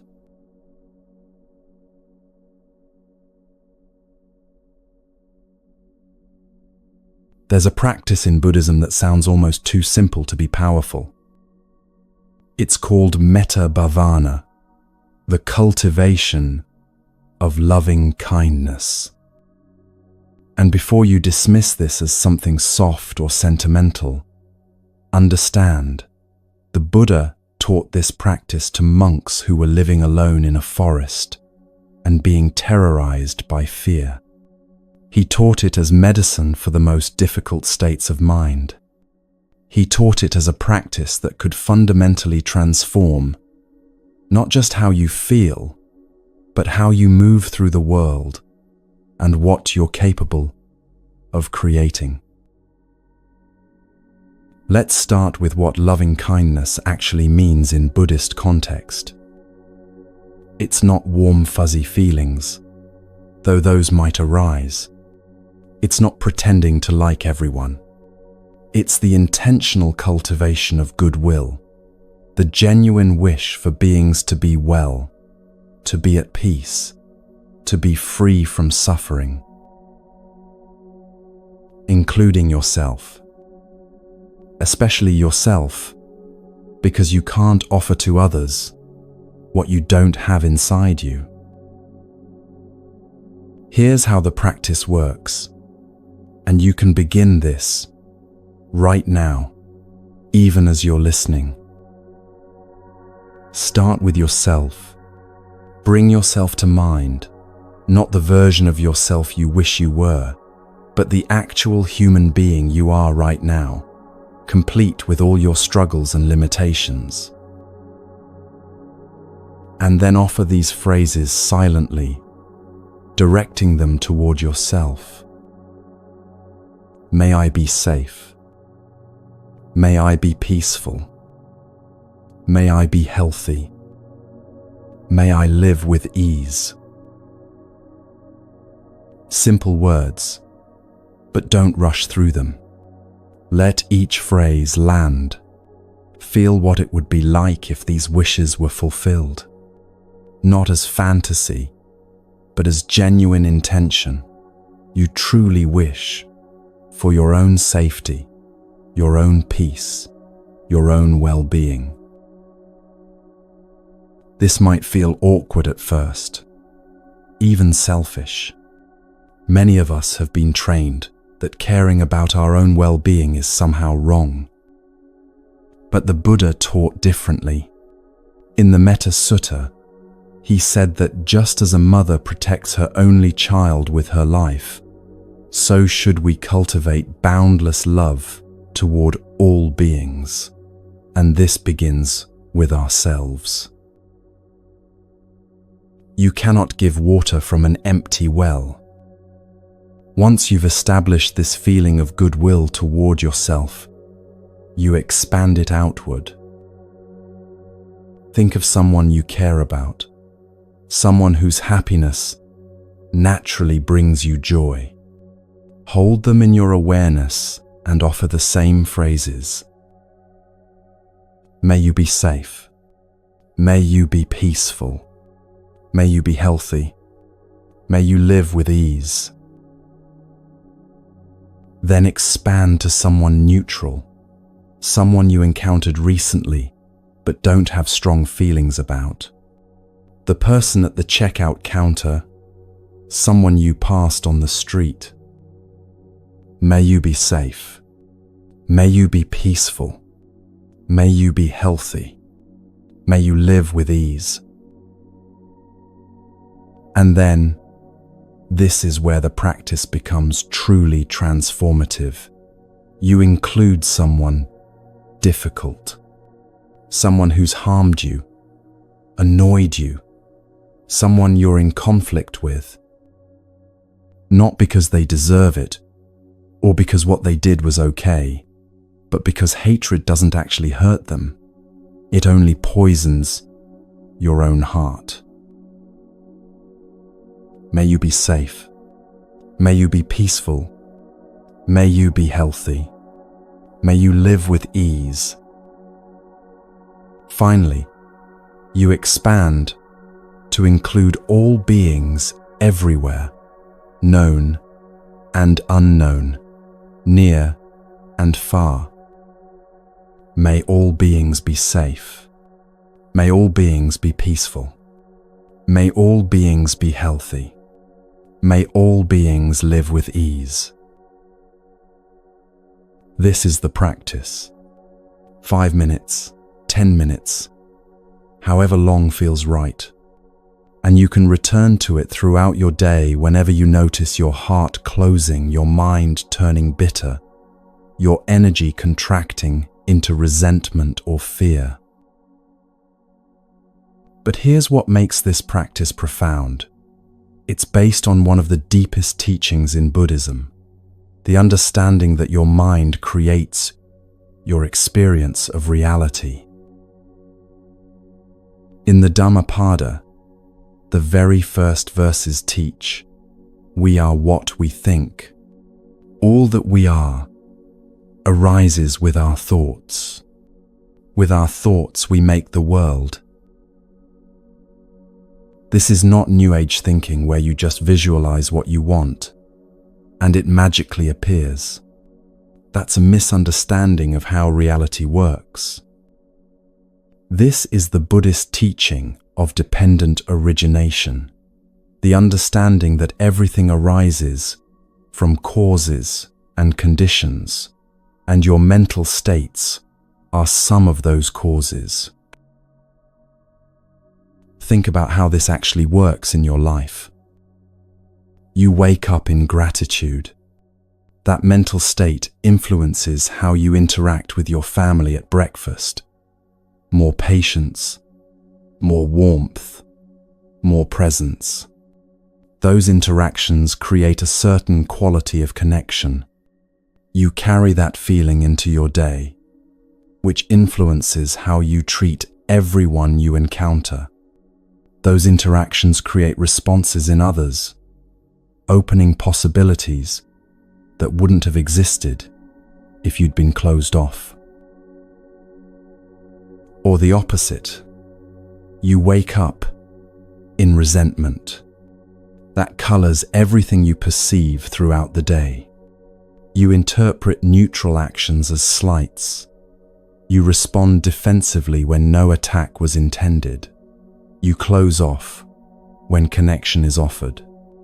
And you create the very isolation you were afraid of. This isn't magic. It's cause and effect. Your mental states are causes that create conditions which produce results. Not with perfect control, not with guaranteed outcomes, but as one powerful factor among many that shape what unfolds in your life. Metta practice works with this principle directly. When you cultivate loving kindness consistently, you're reconditioning your mind away from its default patterns of fear and judgment toward patterns of openness and goodwill. And as your inner state shifts, your outer experience shifts too, not because you're manifesting reality with your thoughts, but because you're showing up differently, perceiving differently, responding differently, and therefore calling forth different responses from the world. The Buddha taught this with stark clarity in Dhammapada verse 5. Hatred is never appeased by hatred in this world. By non-hatred alone is hatred appeased. This is an eternal law. An eternal law, not a suggestion, not an ideal, but the way reality actually works. When you meet hatred with hatred, you simply create more hatred. The cycle continues, escalates, perpetuates itself. When you meet hatred with loving kindness, not weakness, not surrender, but genuine goodwill, combined with clear boundaries, you create the possibility for the cycle to stop. Here's a universal moment. Someone treats you badly. Maybe they snap at you. Maybe they're dismissive. Maybe they actively try to undermine you.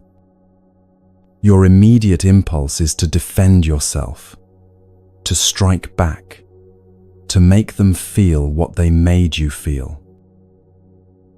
But watch what happens when you follow that impulse. You respond with coldness, or cutting words, or subtle retaliation. They feel attacked and respond in kind. The situation escalates. Both of you end up more hurt, more defended, more convinced that the other person is the problem. Now imagine responding differently. You notice the impulse to strike back, but you don't immediately act on it. You take a breath. You recognize that their behavior is coming from their own suffering, their fear, their pain, their unmet needs. This doesn't make their behavior okay, but you respond from a different place, not from reactivity, but from groundedness, not from hurt, but from clarity. Maybe you set a firm boundary. Maybe you walk away. Maybe you address it directly, but without cruelty. Whatever you do it without adding more poison to an already toxic situation. And sometimes, not always, but sometimes, that changes everything. The other person feels the difference. They're not being met with the fight they expected, so the defensive wall starts to crack. Space opens for actual communication, for repair, for something new to happen. Even when it doesn't change them, it changes you. You don't carry their poison into the rest of your day, into your other relationships, into your own heart, where it would fester and grow. This is how metta practice becomes not just a meditation cushion exercise, but a way of moving through the world that fundamentally alters what's possible in your life. And here's what's remarkable. The more you practice this, the more natural it becomes.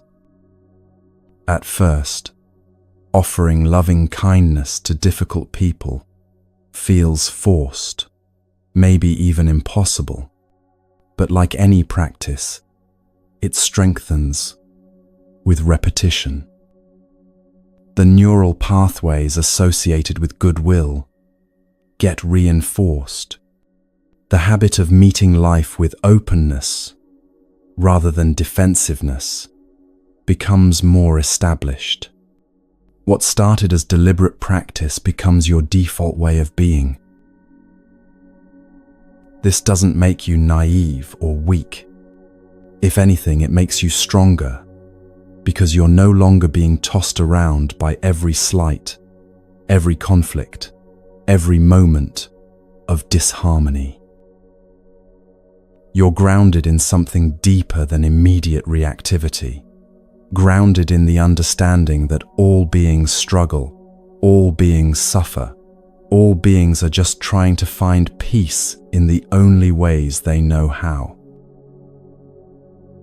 And from that ground, you can respond with both compassion and clarity, both kindness and strength, both an open heart and clear boundaries. This is what the Buddha meant when he taught that loving kindness is a protection. Not protection in the sense that nothing bad will ever happen to you, but protection in the sense that whatever happens, you're not adding unnecessary suffering on top of it. You're not carrying resentment that poisons your own system. You're not perpetuating cycles of harm. You're not closing your heart so tightly that you cut yourself off from the very connections that make life meaningful.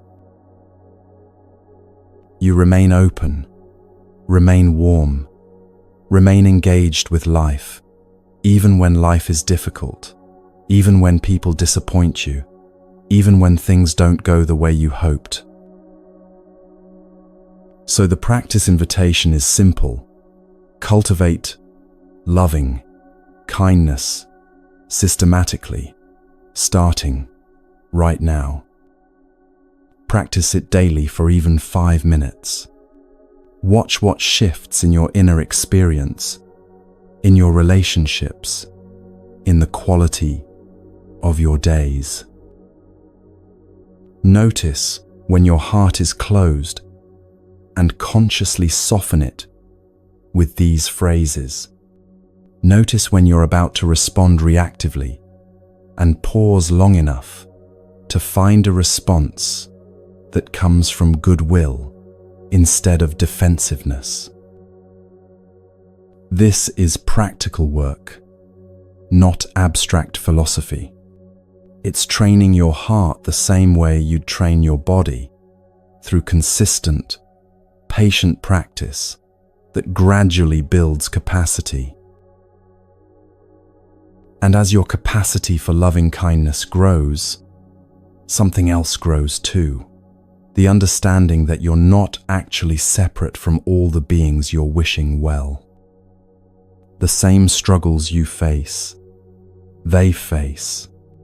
The same longing for peace, they have. The same confusion about how to live well, they carry. You're all in this together, each walking your own path, but all walking toward the same basic human wish to be free from suffering and find genuine peace. But here's what's paradoxical about this realization. Even as you understand your deep connection to all beings, the path itself often feels profoundly solitary. Why does this path toward connection require so much time walking alone? Why does deepening compassion for all beings seem to increase your distance from most people? But why does this path feel so lonely?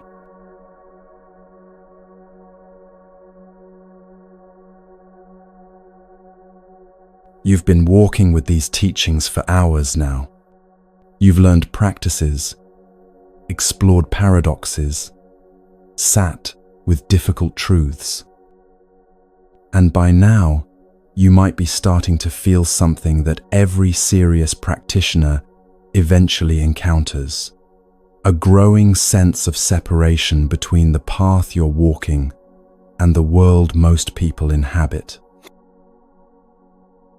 Not because you're better than anyone else, not because you've transcended ordinary life, but because genuine practice changes you in ways that are difficult to explain to people who aren't also doing the work. This is why the path to mastery is walked alone. In the Dhammapada, the Buddha teaches this directly. By oneself is evil done.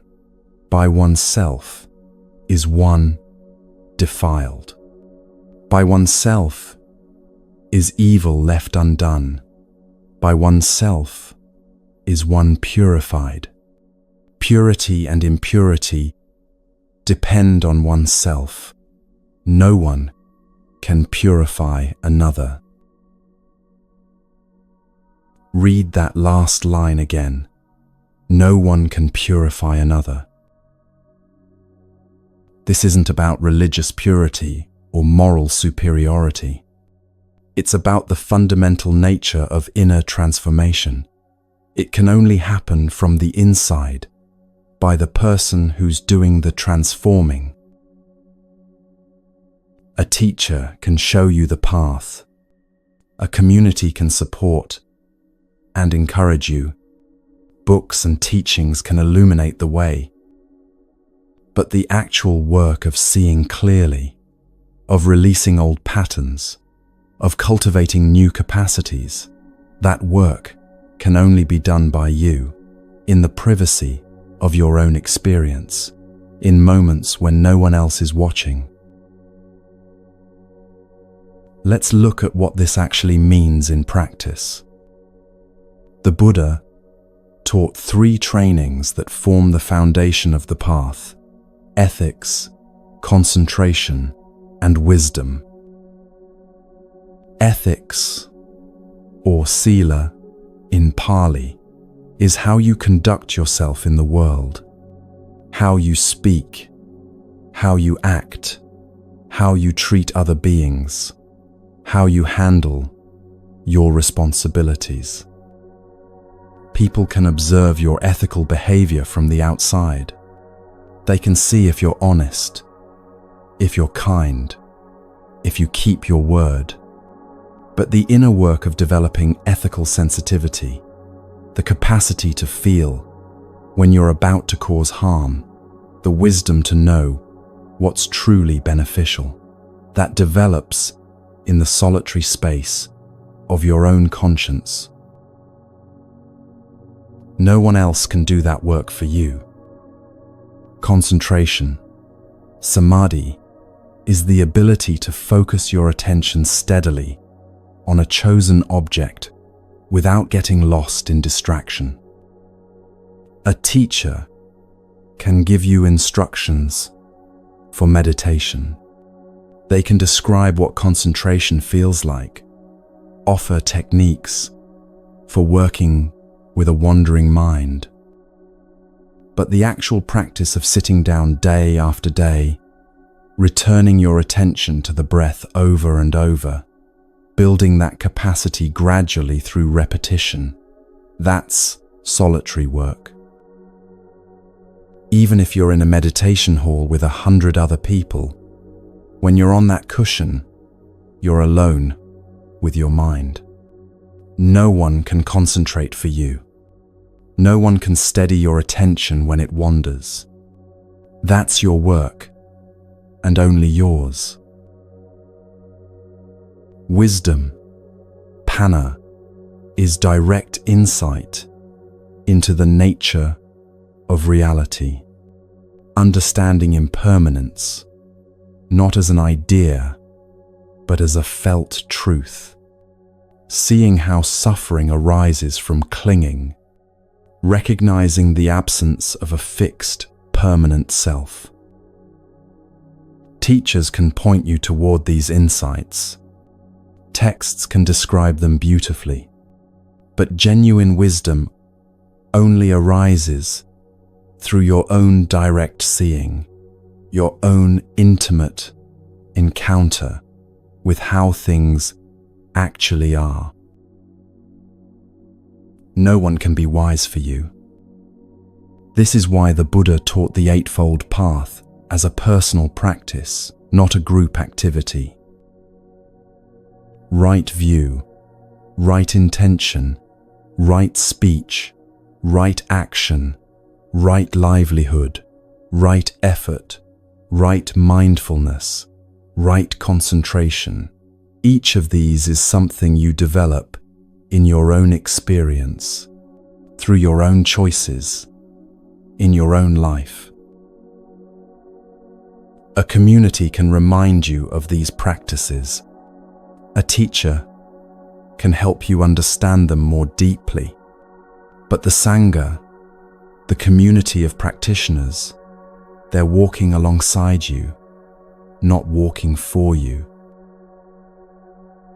This is the critical distinction that many people misunderstand. Community matters immensely. The Buddha established the Sangha as one of the three jewels, Buddha, Dhamma, Sangha, because he understood that human beings need support, encouragement, and the example of others who are also committed to the path. Being part of a community gives you people who understand what you're going through. People who won't think you're strange for meditating every morning or questioning assumptions most people never examine. People who can offer guidance when you're stuck, encouragement when you're discouraged, perspective when you're lost. But here's what community cannot do. They cannot do your practice for you. They can't sit meditation on your behalf. They can't release your clinging for you. They can't see through your delusions while you remain convinced by them. The Sangha is like a group of climbers on the mountain. You're all heading toward the summit. You can see each other on the path. You can call out warnings about loose rocks or difficult passages ahead. But each person is taking their own steps. Each person is managing their own energy, finding their own pace, dealing with their own fear and doubt and exhaustion. You're together, but you're also profoundly alone in the actual work of climbing. Here's a universal moment that every practitioner knows. It's early morning, still dark outside, and your alarm goes off for meditation. You're tired. Your bed is warm. No one would know if you skipped today. No one is checking on you, grading your practice, keeping score.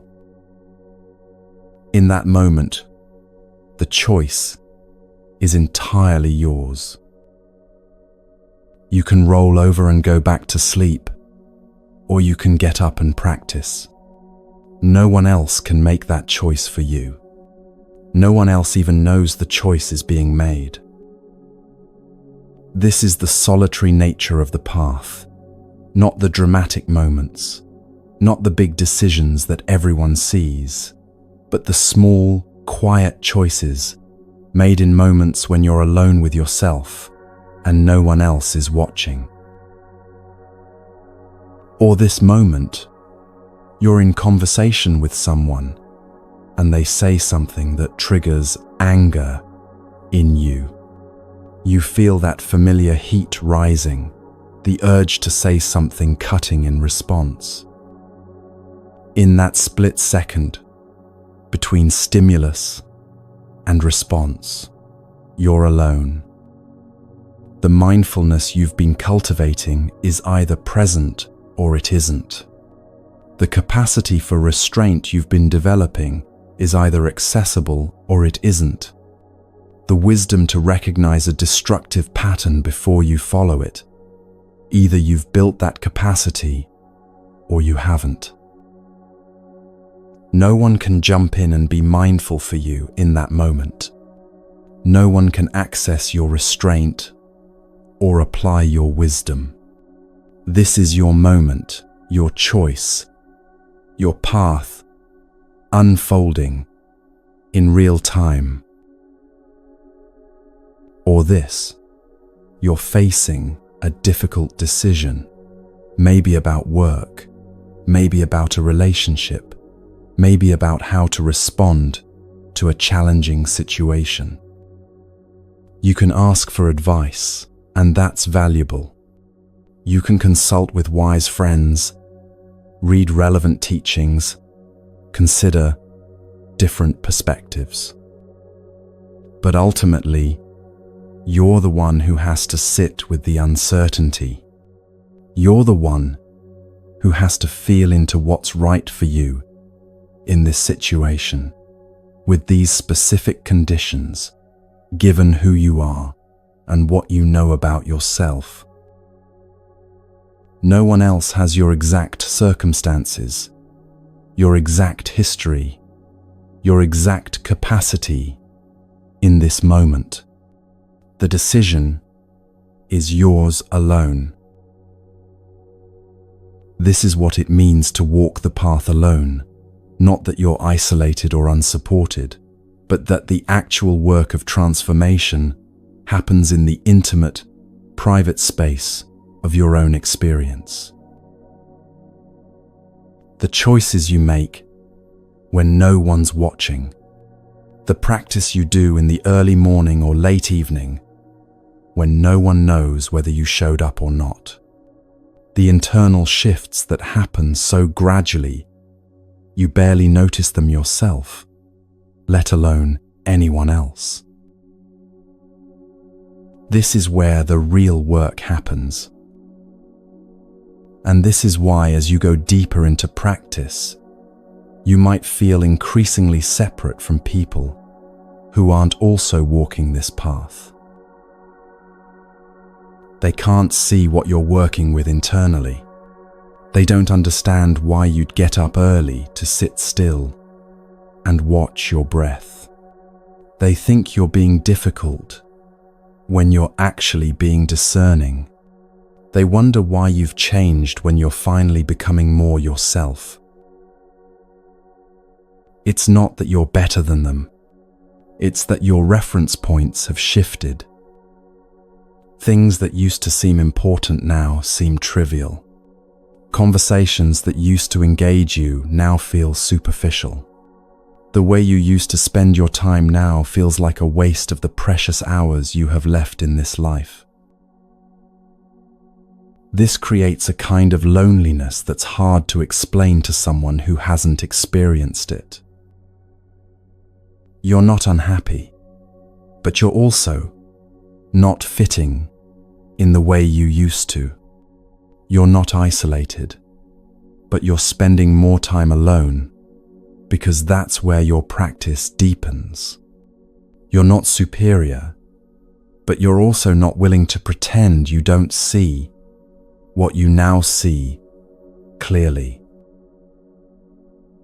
The Buddha himself experienced this.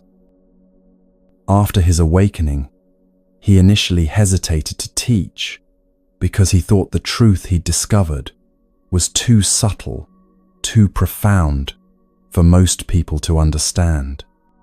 He knew the loneliness of having seen something that others haven't yet seen. But he chose to teach anyway out of compassion for the few who would understand, who were ready for the path. And this is the paradox. The more you walk this path alone, the more capable you become of genuinely connecting with others.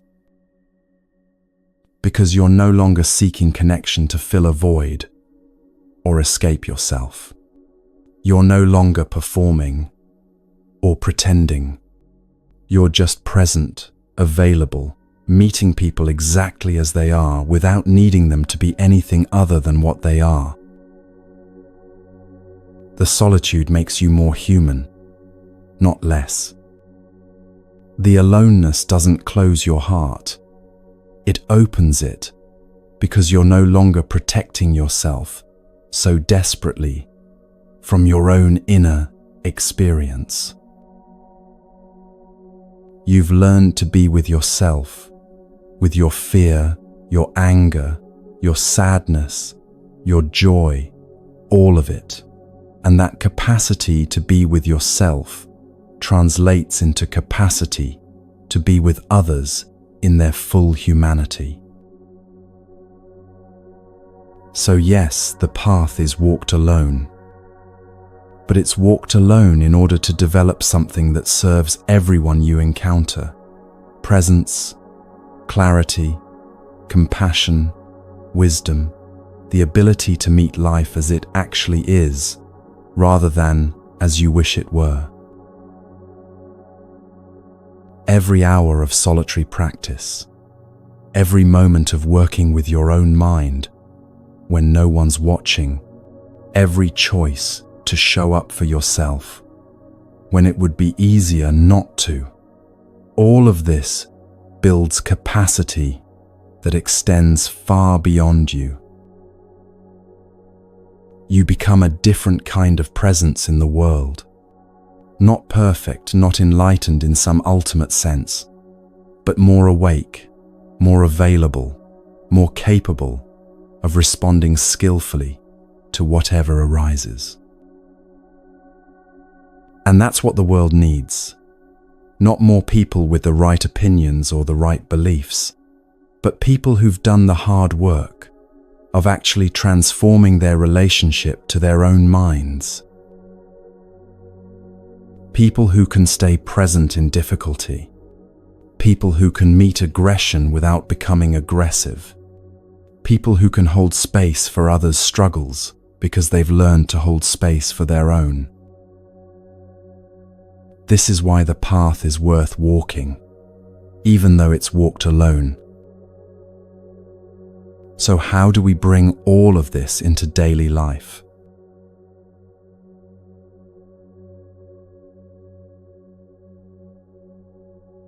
We've come full circle now. We began at the base of the mountain, looking up at a solitary path, winding into mist. We've climbed together through teachings and practices, through darkness and light, through understanding why solitude is necessary and what it cultivates within you. Now it's time to talk about what this actually looks like in daily life. Not in a monastery, not in ideal conditions, but right where you are, with all your responsibilities and relationships and ordinary human complications. Remember the monk we talked about at the beginning? He wakes alone, eats alone, practices alone, not because he hates people or has given up on connection, but because he's discovered something essential. The foundation of everything worthwhile is built in solitude. But here's what we didn't say earlier. That monk also serves the community.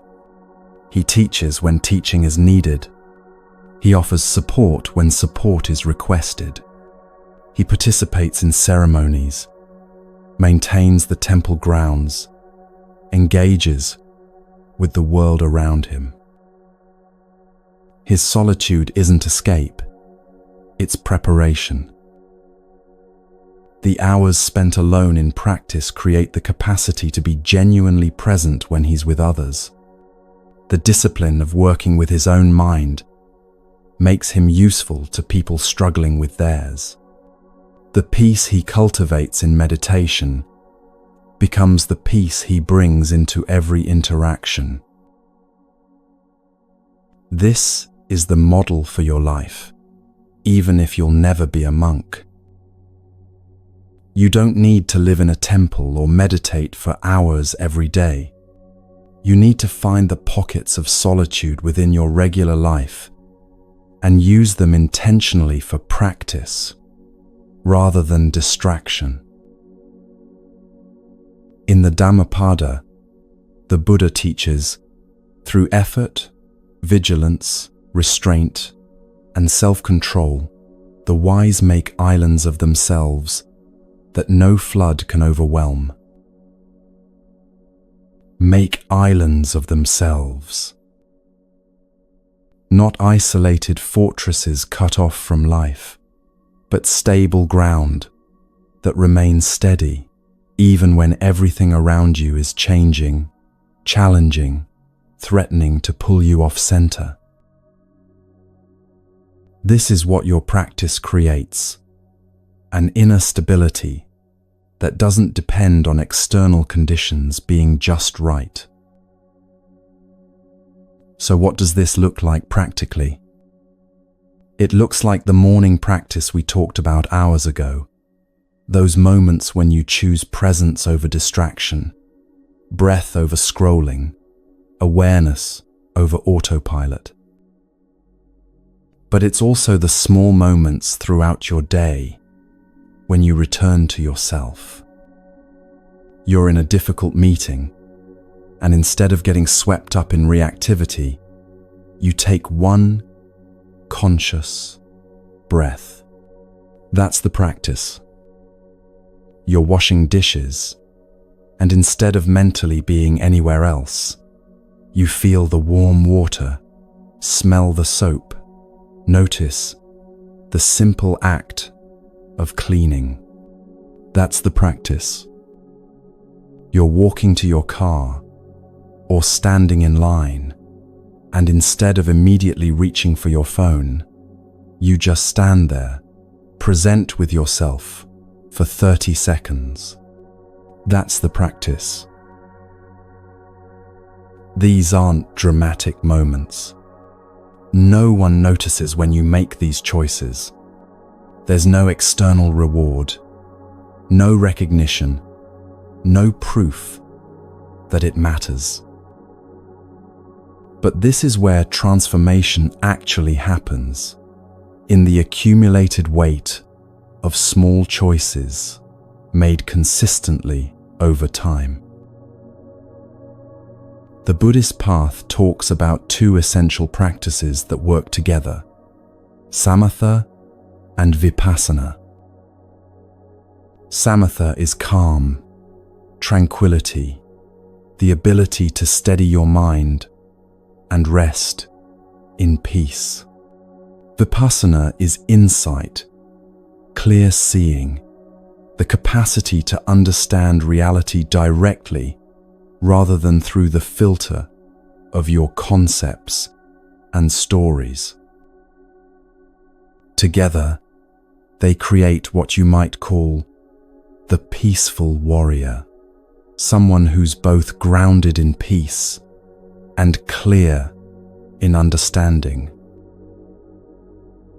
You need both. Peace without insight becomes complacency. You're calm, but you're not seeing clearly, so you keep making the same mistakes, following the same patterns.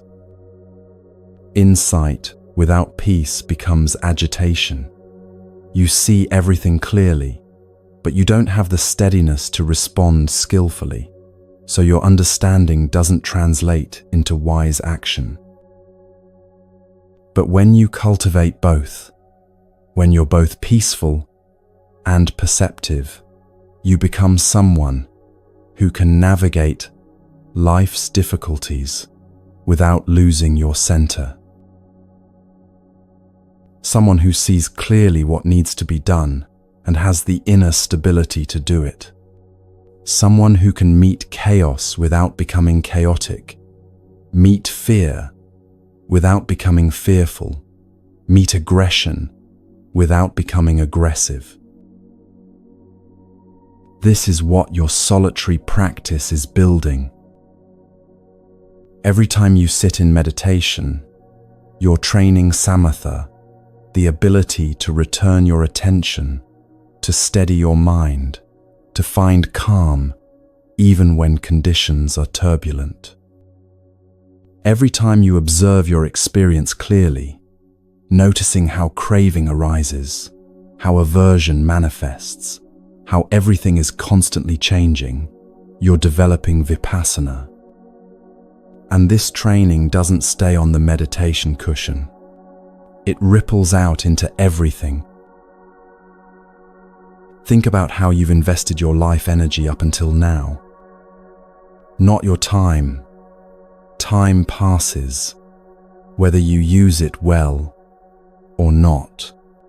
But your actual life energy, your attention, your care, your focus. Most people invest the majority of their energy into things that don't actually matter much in the long term. Maintaining appearances, following scripts about who they should be, avoiding discomfort at all costs, accumulating experiences and possessions they hope will finally make them feel complete.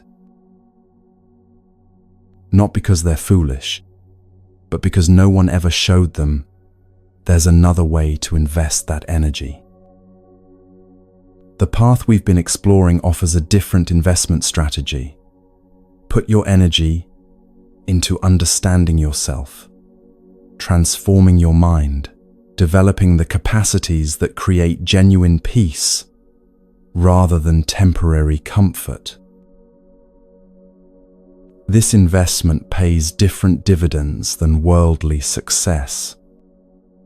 You might not become rich or famous or impressive to others, but you become free in a way most people never experience, free from being jerked around by every craving and aversion, free from needing external conditions to be just right before you can be at peace, free from the endless cycle of seeking something outside yourself to complete you.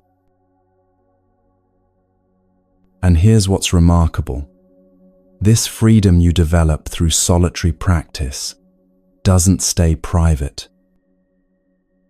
You might think no one notices the work you're doing alone, but they do, not because you tell them about it, but because you become different. You become someone who doesn't escalate conflicts, someone who can stay present in difficult conversations, someone who offers actual peace rather than just talking about it. People feel it, even if they can't name what's different about you. This is the universal moment worth recognizing. Your practice that no one sees creates ripples that affect everyone you encounter.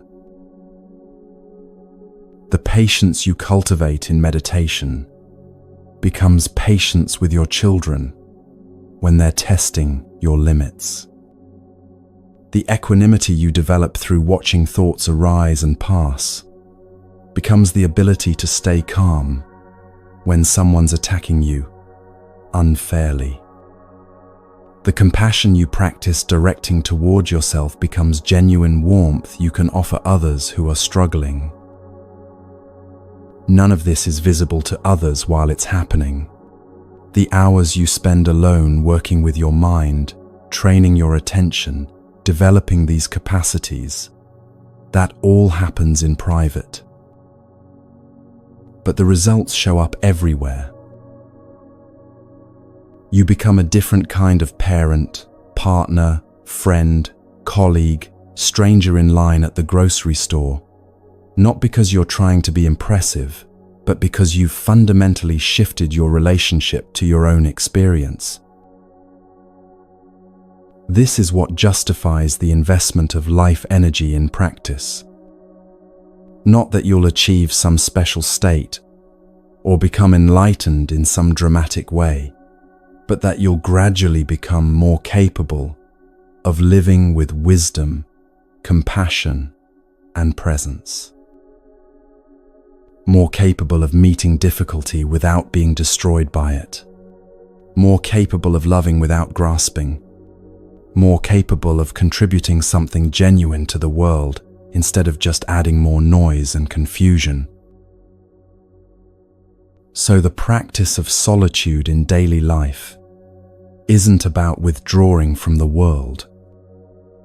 It's about creating the conditions for genuine presence by regularly returning to yourself, by doing the private work of transformation that no one applauds, by choosing practice over distraction in the small moments that accumulate into a life.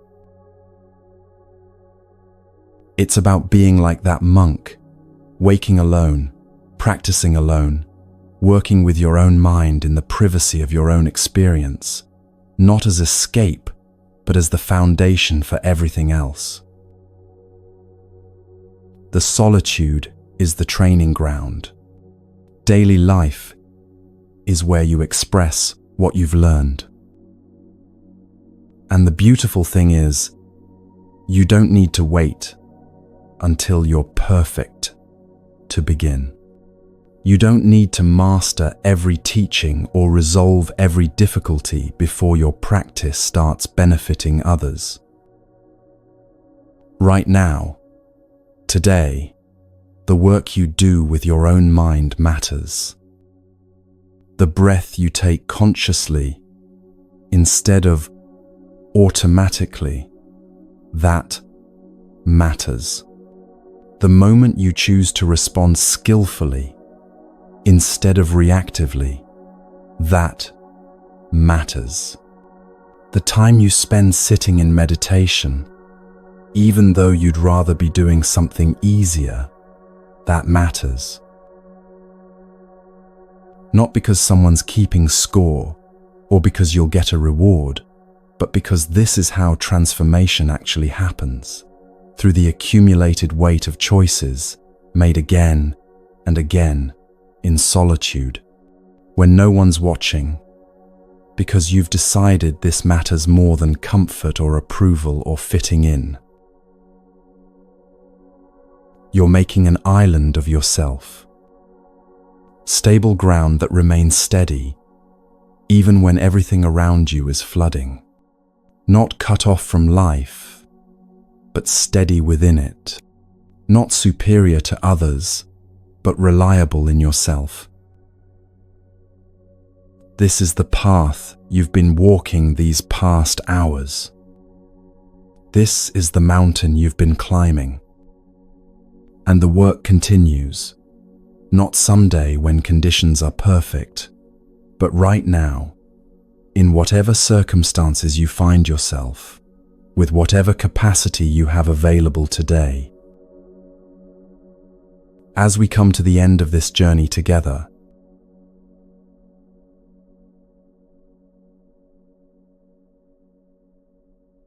you've walked this path alone for these hours. What you discovered here, the practices, the insights, the understanding of why solitude matters and what it cultivates, you carry with you now. The Buddha's teaching is simple and complete, captured in these words from the Dhammapada: not to do any evil, to cultivate good, to purify one's mind. This is the teaching of the Buddhas. Not to do any evil, the foundation of how you move through the world. To cultivate good, the active practice of developing what's beneficial. To purify one's mind, the solitary work that only you can do. This is the path, not complicated, but not easy either.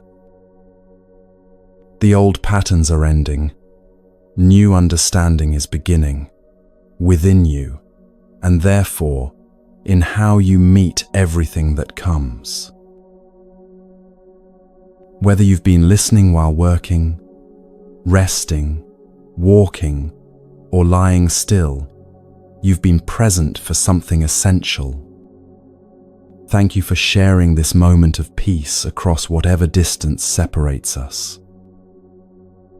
This path is always here when you need it. The mountain remains. The practices wait. The wisdom doesn't disappear just because you return to ordinary life. Picture yourself now, standing on your mountain, however high you've climbed. Your voice is ready to reach the valley. Your practice will ripple outward in ways you cannot see. Walk gently. Walk alone when you need to. Walk free. Until we meet again on the path.